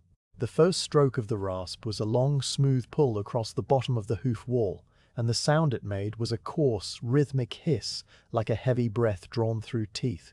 A sound that filled the forge and blended with the fire's low roar. The teeth bit into the horn with a satisfying, gritty resistance, and fine, pale dust began to sift down onto the farrier's apron, and the floor, a soft, continuous rain of powdered hoof that smelled faintly of old leather and clean earth. He worked the rasp back and forth in an even, unhurried rhythm, each stroke overlapping the last by half its width, the file moving from heel to toe and back again, smoothing away the small ridges left by the nippers and creating a flat, true surface. He paused often to check his progress, sighting across the hoof from heel to toe with one eye closed, the way a carpenter sights a board for warping. The level was good, the bearing surface even, but a slight dip remained on the outer quarter, and he returned to it with a few shorter, lighter strokes until it blended perfectly with the rest. The rasp sang its hissing song for what felt like a long, peaceful stretch of time, the dust gathering in a pale crescent on the floor, the horse breathing deeply and slowly, the farmer's knife still scraping softly at its piece of wood. When the bearing surface was as flat and true as he could make it, the farrier turned the rasp to a finer section of teeth near the handle, and used it to gently round over the outer edge of the hoof wall, breaking the sharp corner where the shoe would sit, a process called mustering. This small, careful beveling would prevent the wall from splitting when the nails were driven, and the farrier gave it his full attention, working the rasp in light, delicate strokes that made a softer, finer hiss. The rounded edge emerged smooth and even, a subtle, polished detail that showed the care behind the craft. He set the rasp aside and lifted the hoof one more time, cradling it in both hands now, turning it slightly to catch the light. The trimmed hoof was a thing of quiet beauty, the sole clean and level, the frog dark and firm, the wall a neat, round crescent of pale grey horn, with a freshly rasped edge that was smooth to the touch. The hoof looked prepared, balanced and healthy, ready to receive the shoe that waited on the sacking. The farrier held it for a moment longer, a brief, wordless appreciation, and then gently lowered the foot to the stone floor, where it rested with a soft, solid clop. He straightened and stretched his back, his hands pressing into the small of his spine, and walked slowly around to the horse's right side. The animal turned its heavy head to watch him go, the dark eye following his movement, and then faced forward again, the trust between them so complete that no words or gestures were needed. The farrier repeated the ritual gesture, a hand running down from shoulder to fetlock, and the horse lifted the right front hoof with the same cooperative ease, cupping it back against the leather apron. The second hoof needed the same process, and the farrier approached it with the same unhurried pace, the hoof knife first, then the nippers, then the rasp. This hoof was slightly different from the left, the wall a fraction wider at the quarters, the frog a little broader, the wear pattern showing a tiny asymmetry that had developed over months of walking on cambered roads and uneven fields.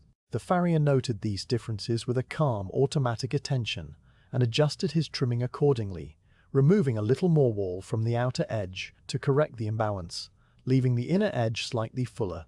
The work took the time it needed, neither rushed nor delayed, and the forge held its peace around him like a warm, protecting hand. The hoof knife peeled away the dead sole in the same thin, curling strips. The nippers bit through the overgrown wall with the same dry, crunching sound, and the rasp sang the same coarse, hissing song as it leveled the bearing surface. The farrier's hands moved with the same steady, practiced rhythm, his mind as quiet and empty as the high rafters, his breathing slow and even. Dust continued to fall, the pale crescent on the floor growing larger, and the horse's feathering stirred gently each time the farrier shifted his grip on the fetlock. When the second hoof was trimmed and rounded and smooth, the farrier set the rasp down for the final time and stepped back, surveying his work. Both front hooves now looked neat and balanced, the walls level and true, the soles clean, the frogs firm and dark. The horse stood squarely on them, its weight evenly distributed, and the farrier could see that the slight asymmetry he had noted during the inspection was now corrected. The horse standing straighter and more comfortably than before, he gave a small, quiet nod, the same gesture the farmer had given earlier, and then bent to gather the larger pieces of trimmed hoof from the floor, tossing them into a wooden bucket that sat near the door, where they would later be saved for glue or fertilizer or simply scattered on the garden. The farmer looked up from his whittling, the piece of wood now taking on the rough shape of a small animal, perhaps a sheep or a dog, and he tucked the pocket knife away into his belt. He rose from the crate, stretched his legs, and walked over to inspect the hooves for himself, crouching down with a grunt to look at the neat, rasped edges. He ran a hand over the left hoof, then the right, feeling the smoothness, and then straightened up with a look of quiet approval. Nothing was said. The look was enough, and the farrier received it with a small tilt of his head. The trimming was complete, the hooves ready, and the forge settled into a brief, restful pause. The farrier wiped his hands on a rag, cleaning away the hoof dust, and then walked to the shelf where the nails were kept, a small leather pouch that hung from a peg beside the tallow candle. He loosened the drawstring and tipped a dozen slim, sharp nails into his palm, their square shanks and tapered points cool and clean. He laid them out on the anvil stump in a neat row, counting them with a quick glance, and then looked over at the first shoe, waiting on the sacking. The next stage, the nailing, was close now, and the forge hummed its quiet, patient song, ready for the work to continue. The trimmed hoof rested lightly on the stone floor, its freshly rasped edge pale and smooth, ready to receive the shoe that lay waiting on the sacking. The farrier bent and picked up that first shoe, the one he had shaped and hot-fitted and adjusted with such patient care, and he turned it over in his hands one final time, checking the curve, the nail holes, the smooth, dark surface that still held a faint residual warmth from its last visit to the fire. The shoe was heavy but balanced, its inner branch slightly thinner than the outer to match the natural asymmetry of the hoof, its heels tapered and neat, its toe rounded and full. He held it up against the bottom of the lifted hoof, sighting along the fit, and saw that the char marks from the hot fitting aligned perfectly with the bearing surface he had just leveled with the rasp. He lowered the hoof and let the horse rest its foot for a moment while he gathered the nails. The slim, square-shanked nails lay in a neat row on the anvil stump where he had placed them, their points sharp, their heads flat and rectangular, each one a little longer than a finger. He scooped them up and tucked all but one into the small leather pouch on his apron, a pocket worn soft from years of holding nails at the ready. The single remaining nail he held between his thumb and forefinger, its cool, slightly greasy surface catching the firelight in a dull gleam. The farrier returned to the horse, lifted the left front hoof once more, and positioned the shoe against the sole, pressing it firmly into place with the heel of his hand. The metal made a soft, solid twink as it met the trimmed horn, and he held it there, adjusting the alignment by tiny increments until it sat exactly where the hot fitting had marked it should sit. The shoe covered the bearing surface completely, the heels extending just to the widest point of the frog without crowding it, the toe offering a small margin of metal beyond the hoof wall that would protect the foot from wear. He held the shoe steady with his left hand, his fingers spread across the branches, and with his right hand he took up the hammer from the anvil stump, the same hammer he had used for forging, its handle warm and familiar in his grip. He selected the first nail hole, the one nearest the toe on the outer branch, and brought the sharp point of the nail to it, sliding it through the punched slot with a faint, metallic whisper. The nail slipped in easily, the hole sized exactly to its shank, and he pushed it down with his thumb until the flat head sat flush against the shoe, the point just barely emerging through the hoof wall on the outside. The farrier angled the nail slightly, matching the natural outward slope of the hoof, and then raised the hammer for the first tap. The blow was light, a delicate setting stroke that pushed the nail point a little further through the wall without driving it deep. He checked the angle, tapped again to fix the direction, and then began the steady, rhythmic series of short, firm strokes that would send the nail home. The hammer rang against the nail head with a thin, metallic sound, not the full bell-like note of the forging, but a higher, sharper tink-tink that echoed softly in the rafters. With each tap, the nail advanced through the hoof wall, its square shank cutting a clean, tight path, and the point emerged higher and higher on the outside, like a tiny silver thorn pushing through the pale horn. When the nail was almost fully seated, the farrier stopped hammering and checked the exit point again, running a fingertip over the emerging tip to feel its height above the wall. It was at the perfect level, high enough to hold secure, but not so high that it would weaken the horn. and he gave it 2 final, firm taps to snug the head down tight against the shoe. The flat, rectangular head seated into the countersunk hole with a satisfying finality, and the first nail was done. He moved to the second nail hole, the one opposite the first on the inner branch near the toe, and selected a fresh nail from his apron pouch. The process repeated with the same careful, unhurried rhythm, the positioning, the light-setting tap, the check of the angle, the steady hammer strokes driving the point through, the emergence of the silver tit on the inner wall, the final seating taps. The horse stood through it all with monumental stillness, the great head lowered, the dark eyes half closed, the deep breathing slow and even. The only sign that the animal was aware of the work at all was a slight, occasional flick of the nearest ear whenever the hammer rang out. The farrier drove the third nail through the outer quarter, the hole positioned further back toward the heel, and then the fourth nail through the inner quarter, working his way around the shoe in a deliberate, balanced sequence that kept the pressure even. After each nail, he paused for a brief moment, his hand resting on the horse's fetlock, his eyes checking the alignment of the shoe, the seating of the nail heads, the evenness of the exit points. Everything was progressing exactly as it should, the shoe drawing tight against the hoof, the nails holding it there with a grip that would last through weeks of heavy work.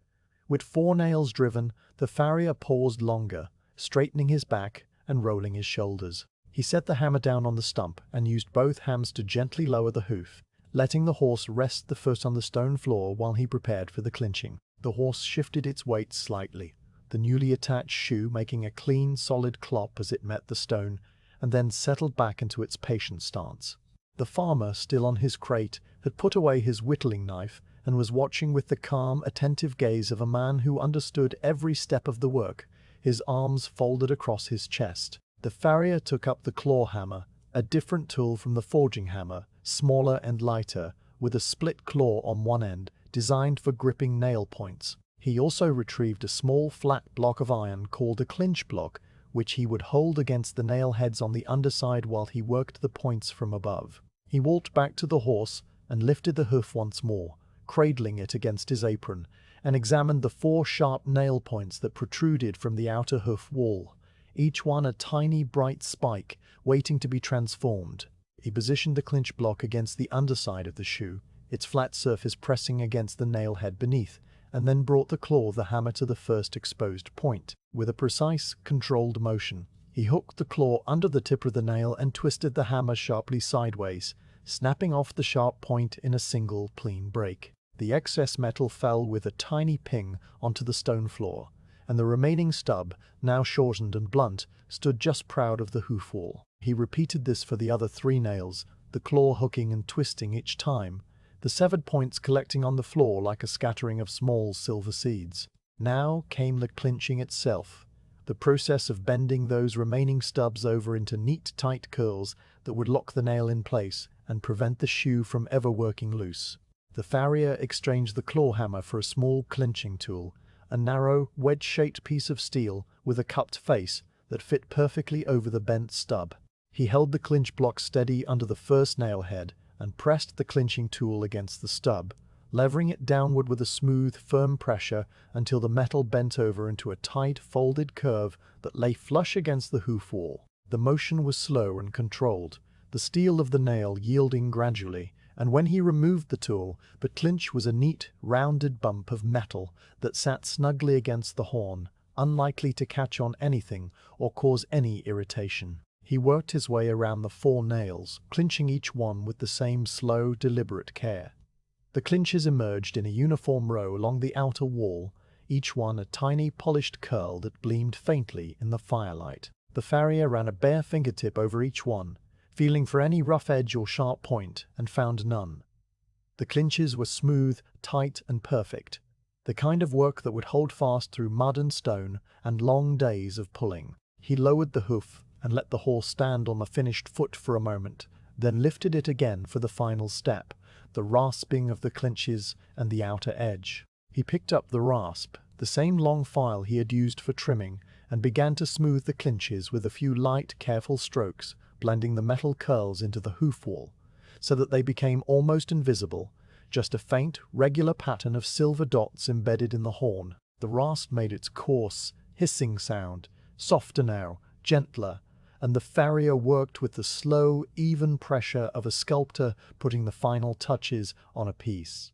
After the clinches were blended, he turned the rasp to the outer edge of the shoe, running it lightly along the rim where the metal met the hoof wall. This final pass removed any tiny burrs from the nail heads and smoothed the transition between iron and horn, creating a single, clean line that was pleasing to the eye and gentle to the touch. The farrier sighted along the edge from several angles, nodded once, and set the rasp aside.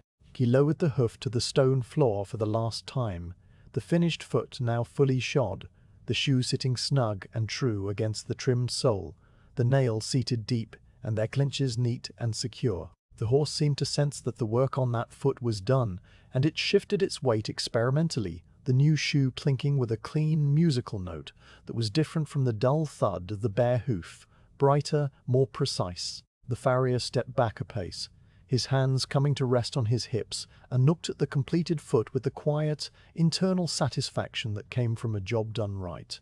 The farmer rose from his crate and came over, crouching with a grunt, to inspect the shoe at eye level. He looked at the clinches, the smooth edge, the way the shoe hugged the hoof without any gap, and then he straightened and gave the farrier a single, slow nod that carried more meaning than any words. The farrier returned the nod with a small tilt of his head, and the two men stood together for a moment in the warm, golden quiet of the forge, the fire murmuring its gentle song behind them. The farrier wiped his hands on the rag tucked into his apron belt, cleaning away the faint residue of hoof dust and metal filings, and then walked slowly around to the horse's right side.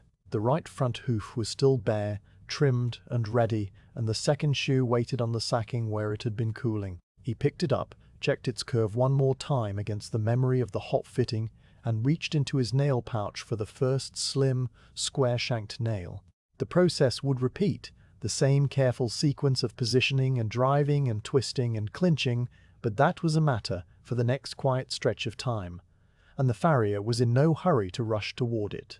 He stood for a moment longer, the second shoe in his hand, the horse's warm flank rising and falling beside him, and let the peace of the forge settle over him like a second softer blanket, as deep and as calm as the morning itself. The second shoe lay in the farrier's hand, its dark curve familiar and balanced, the nail holes punched clean and evenly spaced around its circumference. He turned it over once, running his thumb along the inner rim where the metal would meet the trimmed hoof, and felt the smooth, slightly cool surface that still held the memory of the forging heat.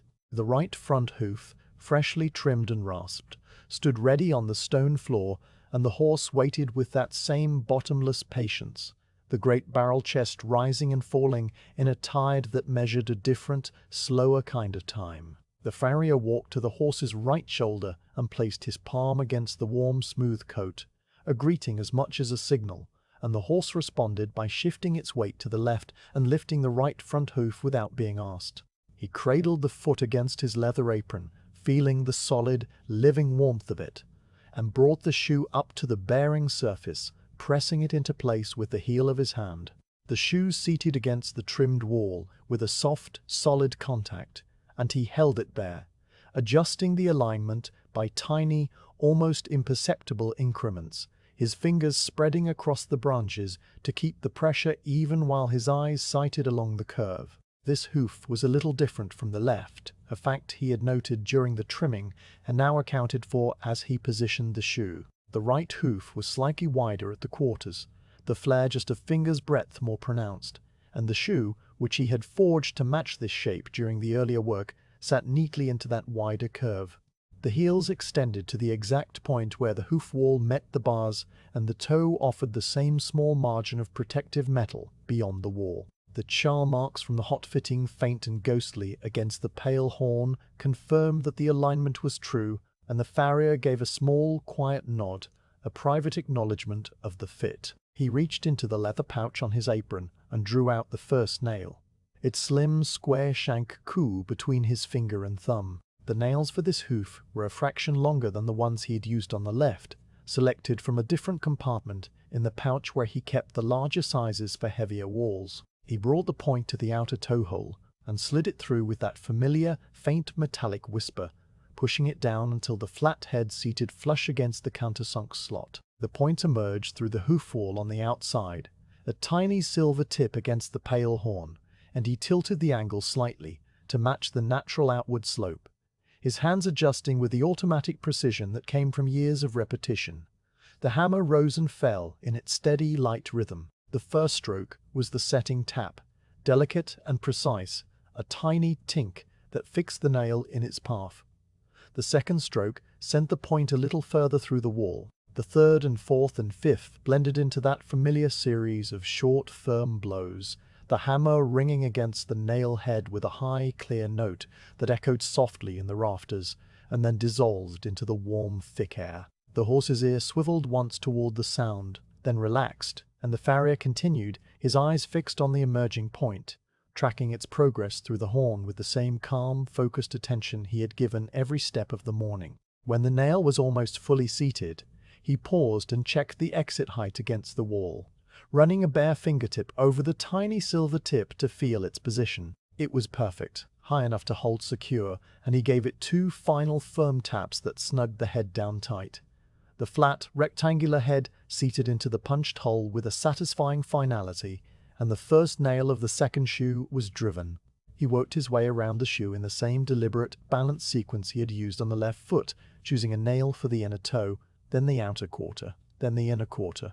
Each nail was drawn from the pouch, positioned through its hole, set with the light tap, checked for angle, and driven home with the steady, rhythmic hammer strokes that had become the heartbeat of the morning. The farrier's movements were a little slower now than they had been for the first hoof, his shoulders carrying a faint, pleasant tiredness that came from hours of standing and hammering, and he paused more often between nails, straightening his back, flexing his fingers, resting his hand on the horse's warm fetlock. The horse accepted these pauses with its usual calm, the dark eyes half-lidded, the breathing deep and slow.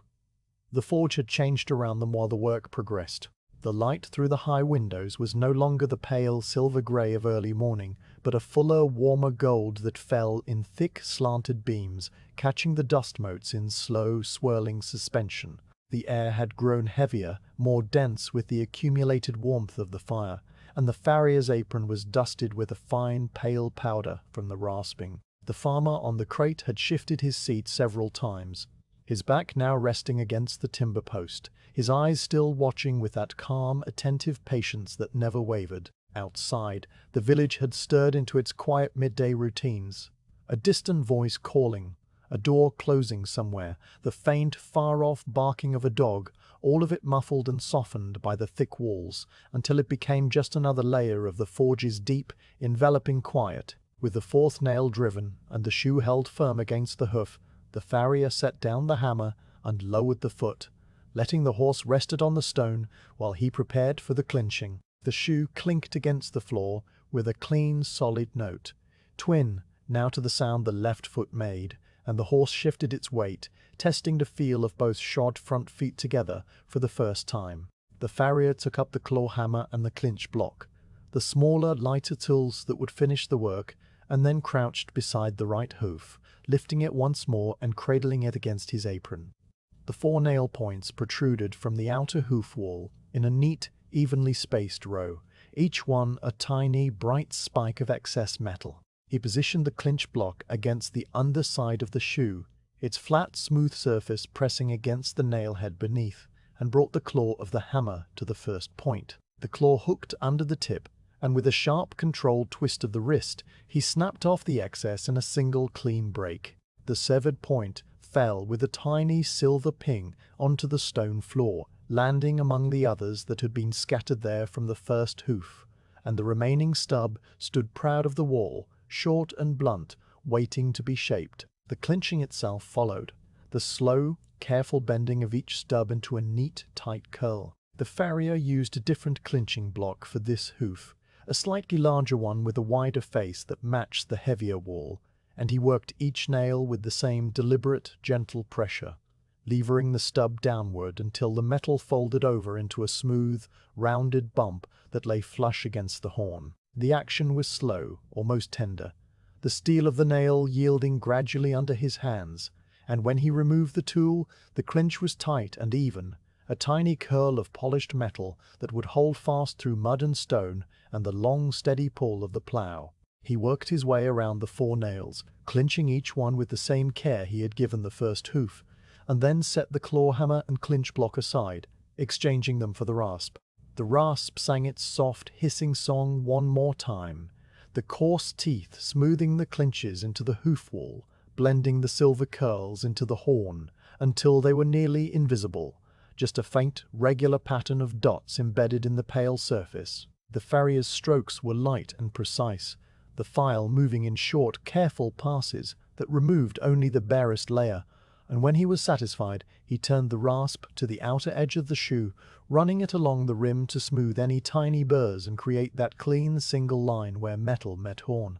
He lowered the hoof to the floor for the final time, and the second shod foot rested beside the first, with a soft, solid clop that was a perfect match to its twin.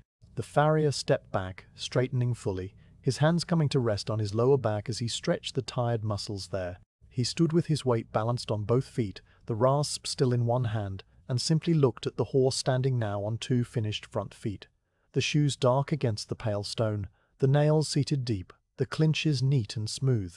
The horse seemed to understand that the work was done. It shifted its weight forward, testing the new shoes, and the iron clinked against the stone with a clean, musical note that was sharper and brighter than the dull thud of the bare hind feet. The animal took a small, experimental half-step, its massive head lifting slightly, its ears swiveling forward with a look of mild curiosity, and then it settled back into its usual stance, the weight evenly distributed, the great body relaxed and at ease. The new shoes fit well, the balance was correct, and the horse, in its wordless, patient way, communicated this through the quiet contentment of its posture. The farrier walked a slow, complete circle around the horse, his eyes traveling over every detail of the work. He crouched at the left front hoof, running a bare hand over the clinches, feeling the smooth, tight curls under his fingertips, checking the fit of the shoe against the sole, the evenness of the bearing surface. He rose and moved to the right front hoof, repeating the same careful inspection, his fingers tracing the rim of the shoe, the curve of the heels, the neat, rounded toe. Everything was as it should be, the 2 shoes mirroring each other perfectly, the hooves trimmed and balanced, the nails driven true. The slight asymmetry he had noted during the morning's inspection was now corrected, the horse standing square and level on both front feet, its weight falling evenly through the bones and tendons of the legs. The farmer, seeing that the farrier had finished his inspection, rose from his crate for what felt like the first time in hours. His joints cracked softly as he straightened, and he rubbed a hand over the back of his neck, working out a stiffness that had settled there during the long wait. He walked over to his horse and stood beside the animal's head, running a palm down the white blaze on its face, a gesture of quiet reunion after the long, patient separation of the morning. The horse leaned its head into the touch, the big jaw relaxing, the lower lip going slack, and the 2 of them stood together in the warm golden light that now filled the forge, the farmer's hand resting on the broad forehead, the horse's breath slow and deep. "He's good," the farmer said, the first real words spoken aloud in a long while, his voice a low, gravelly murmur that blended with the crackle of the fire. It was not a question, not a statement that needed confirmation, just a quiet observation offered to the quiet air. The farrier nodded, the small, slight dip of the chin that had become the currency of their conversation. "He stands well," he replied, his own voice low and even, roughened slightly by the hours of silence and smoke. The 2 sentences hung in the air between them, simple and complete, and then the quiet returned, deeper and more restful than before. The farmer reached into the pocket of his woolen tunic and drew out a small leather pouch, its drawstring worn and soft, the leather darkened by the oils of his hands over countless seasons. He loosened the string, untipped a few small silver coins into his palm, then held them out to the farrier with an open, steady hand. The farrier accepted the payment with a brief nod, the coins cool and solid in his palm, and he tucked them into a wooden box on the shelf near the tallow candle without counting them aloud. The value was known, the exchange fair, and no further words were needed to seal it. The farmer untied the lead rope from the iron ring on the timber post, coiling it loosely in his hand, and then stood for a moment longer, looking around the forge as if memorizing the warmth and the dim light, and the particular smell of hot iron and hoof and leather. The horse, feeling the change in the air, lifted its head and seemed to gather itself, the muscles of the heavy shoulders flexing under the smooth coat, the newly shod feet shifting on the stone with a bright, clean clink. The farrier walked to the double doors and pulled them open fully, the hinges groaning once and then falling silent, and a broad rectangle of midday light spilled into the forge, golden and warm, flooding the dark corners and making the dust motes dance in sudden, brilliant suspension. The farmer led the horse forward, and the two of them walked through the open doors into the bright, calm day. The horse's heavy hooves fell on the packed earth of the lane with a new, rhythmic cadence, the iron shoes striking the hard ground with a measured, reassuring clop that echoed softly off the timbered walls of the nearby houses. The farrier stepped out under the lintel and watched them go, his hand resting on the doorframe, his apron still dusted with the pale powder of the morning's work. The horse's broad back caught the sunlight, the bay coat gleaming with a deep, rich luster, and the feathering around the hooves stirred with each step, pale and silky against the dark legs. The farmer walked with his usual steady pace, the lead rope slack in his hand, his head slightly bowed as if in thought, or simply in the peaceful absence of it. They passed the stone well in the village square, where a woman was now drawing water, the crank handle turning with a creaking, rhythmic sound that carried on the still air. They passed the silent church tower, its clock hand still pointing to an hour the farrier did not need to know. They passed the linden tree, where the small brown sparrow had returned to its branch. Then the lane curved gently, and the farmer and his horse followed its bend, their shapes growing smaller and softer, until they disappeared behind a row of timber-framed houses, the sound of the iron shoes fading with them, clopping once, twice, and then no more. The farrier remained in the doorway for a long, slow interval, letting the fresh air wash over his face and cool the warmth that had settled into his skin. The midday light was full and steady, the sky a soft, washed blue with a few high clouds that had not moved since the morning. The village was peaceful, as it had been at dawn, as it had been all through the long, quiet hours of the work. The same roofs and walls and lanes, the same absence of soldiers or trouble, or any sound louder than a well crank or a distant voice. He absorbed this stillness without thought, letting it sink into him the way the heat of the fire had soaked into his muscles, and then he turned and stepped back inside the forge, leaving the doors open behind him so that the golden light and the fresh air could follow. Inside, the fire had burned down to a low, drowsy bed of coals, the flames no longer leaping but merely breathing, a soft, rhythmic glow that pulsed under a thin crust of ash. The farrier stood in the center of the room, surrounded by the scattered evidence of the morning's work, the hoof clippings and nail points on the floor, the tools spread across the anvil stump, the sacking lying empty, where the two shoes had waited. The forge felt different now, quieter in the way a room always feels after a guest has departed, the air settling back into its old, familiar stillness. He walked to the fire and gave it one gentle pull of the bellows, just enough to keep the coals alive for the afternoon tasks that might or might not come.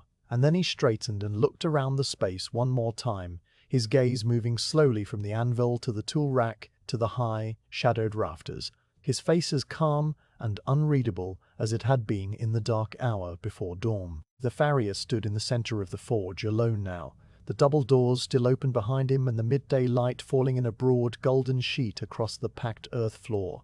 The hoof clippings and nail points lay scattered where they had fallen, pale crescents of horn and tiny silver slivers of steel, and the sacking on which the two shoes had rested was empty and crumpled against the base of the anvil stump. The forge fire had burned down to a low, drowsy bed of coals, their orange glow pulsing softly under a thin crust of grey ash, and the air in the room had begun to cool, the great warmth of the morning's work slowly dissipating upward into the high, shadowed rafters.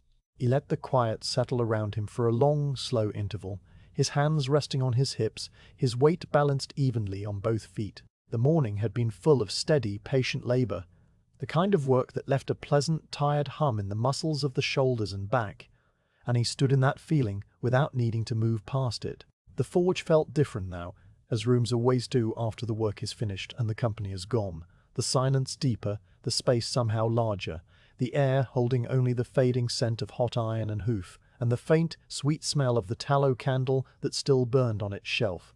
When the interval had stretched to its natural end, the farrier drew a slow breath and moved toward the anvil stump, where the tools of the morning lay in a scattered arrangement. He picked up the hoof knife first, its curved blade still carrying a fine dusting of pale horn powder along its edge, and he wiped it clean with the oily rag that hung from a hook on the side of the stump.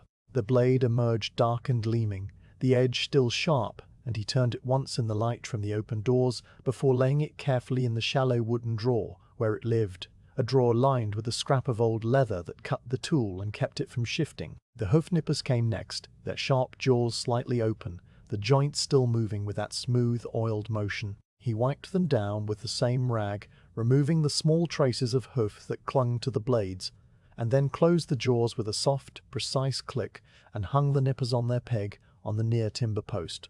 The peg was worn from years of bearing that particular weight, and the nippers settled against the dark wood with the familiarity of a bird returning to its nest. The rasp required more attention.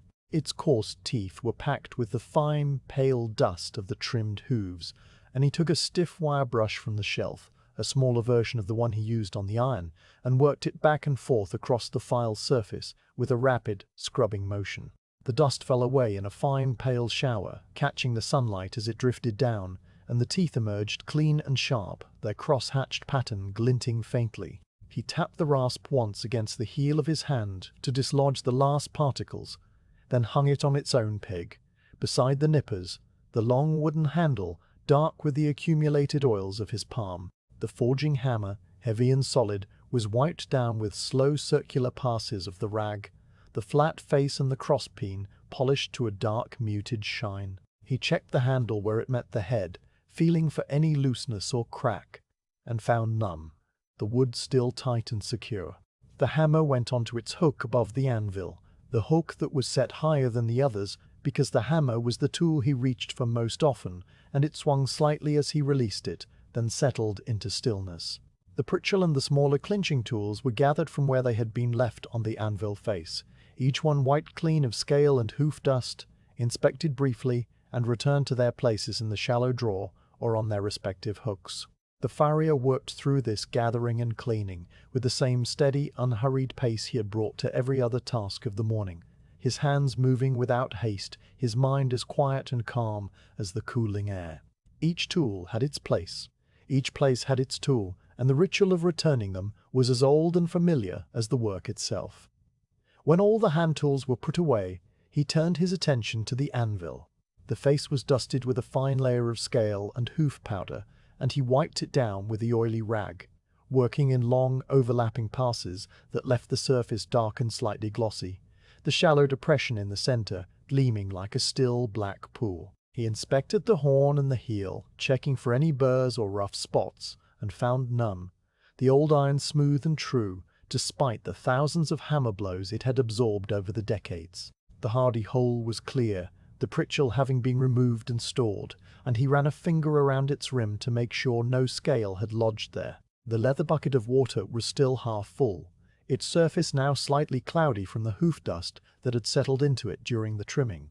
He carried it to the side door, the water sloshing gently against the sides, and stepped outside into the midday brightness. The air was warm but still fresh, and he poured the water in a slow, careful stream onto the packed earth just outside the door, where it darkened the ground in a spreading stain and then began to soak in. He refilled the bucket from the small rain barrel that stood at the corner of the forge, the water coming out cool and clear, and carried it back inside, setting it in its usual place near the anvil with the dipper floating gently on the surface.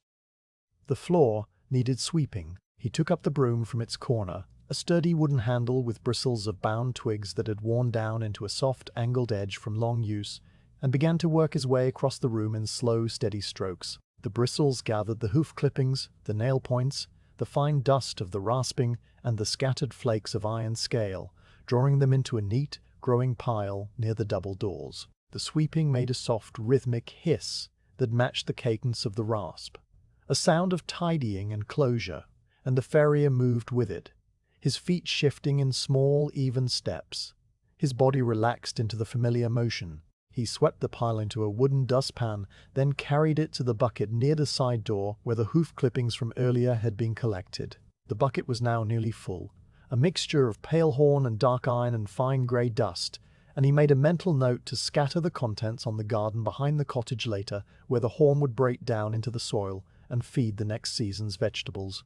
For now, he simply set the bucket aside and leaned the broom back into its corner, the bristles resting against the timber post.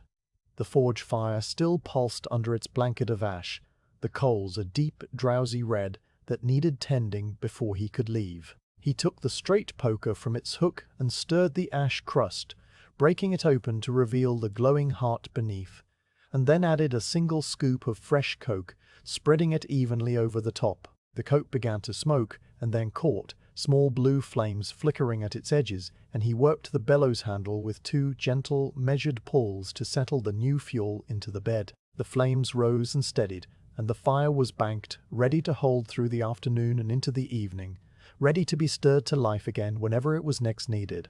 He dampened a small mound of crushed coal dust and ash with a dipper of water, mixing it into a thick, dark paste, and then spread this paste over the surface of the fire with the flat of the shovel, capping the coals and sealing in the heat. The paste dried almost instantly, crusting over into a hard, dark shell, and the fire beneath it would now smolder slowly, consuming almost no fuel while it waited. The farrier had done this banking ritual 1,000 times, and it always felt like the proper end to a working day even when the sun was still well above the horizon. With the fire banked, he turned to the double doors and pulled them closed, the heavy timbers swinging inward on their greased hinges, with a low, smooth groan that faded into a soft, final thud as the latch bar fell into place.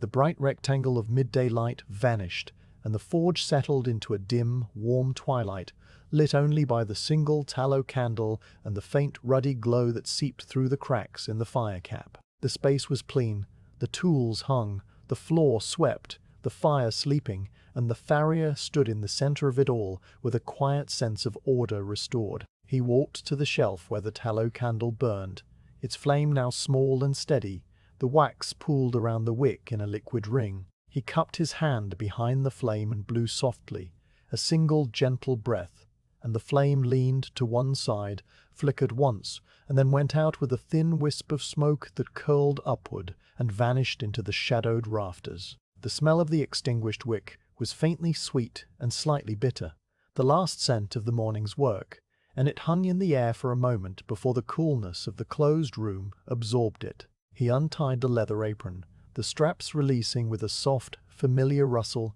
and lifted the loop over his head. The apron was heavy, the leather worn dark and smooth across the chest and thighs, and he shook it out once, a gentle flap that dislodged the last of the hoof dust before hanging it on its peg near the side door.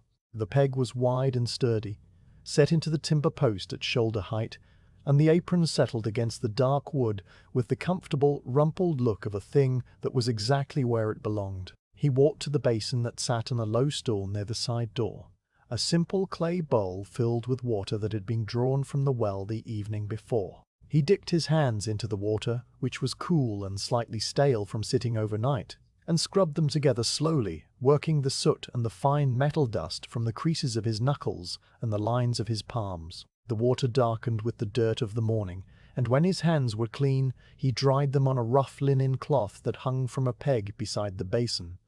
The cloth was coarse and slightly damp from previous uses, and it left his skin feeling cool and refreshed. He took one final walk around the forge, a slow, deliberate circuit that passed the anvil and the tool rack and the bucket of clippings and the banked fire, his eyes moving over every surface, checking that everything was as it should be. The room was orderly and still, the tools all in their places, the floor clean, the fire capped and sleeping. The morning's work had left its mark only in the faint residual warmth that radiated from the bricks of the forge and the lingering, complex smell of iron and hoof and smoke that would never quite leave the timbered walls.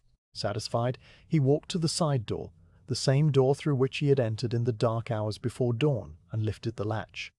The door swung open onto the afternoon, and he stepped out into a world that had changed slowly while he worked. The sun had climbed past its midpoint, and now hung in a sky of soft pale blue, its light warm but no longer as bright as the full blaze of noon.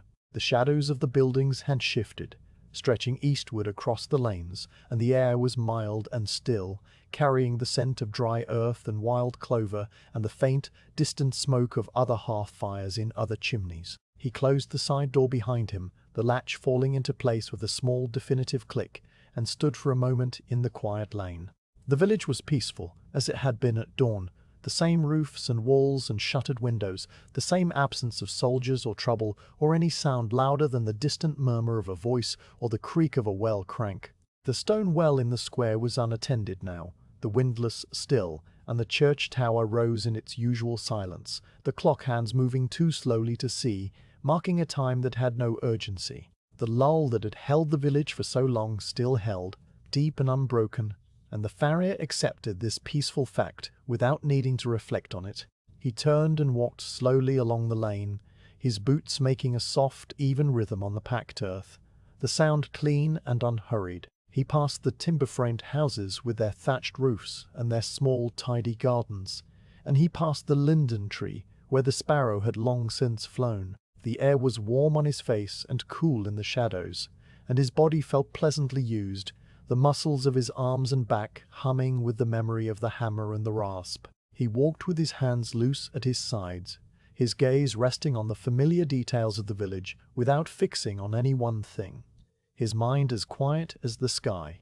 At the end of the lane, a small cottage stood with a low stone wall around its garden and a thin curl of smoke rising from its chimney. He opened the wooden gate, which swung on leather hinges with a soft creak, and walked up the short path to the door.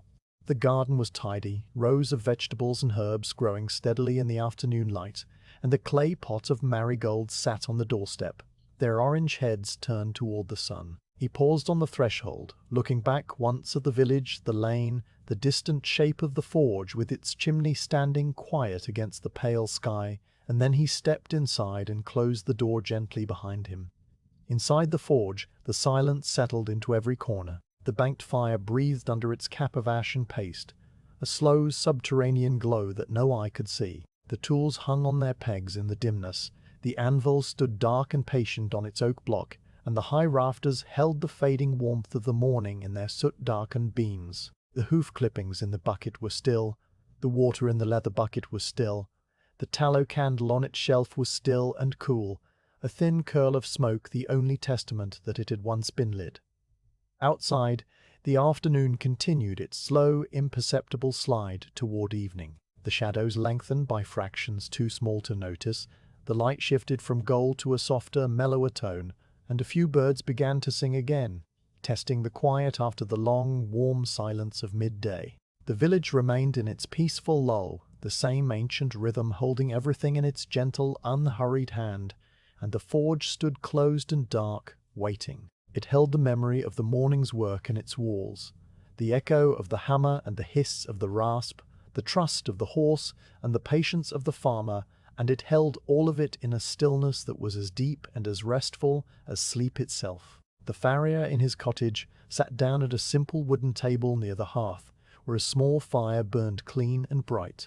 A bowl of stew waited, warm and simple, and he ate slowly, his thoughts not on any particular thing but simply resting in the quiet of the day's end. Outside his window, the sky began to take on the first faint colors of dusk, a pale wash of rose and gold near the horizon, and the village settled deeper into its evening peace. The long, slow day was finishing, the work was done, and the night, when it came, would be as still and quiet as the morning had been, a deep, dreamless rest for the village and the forge and the farrier alike.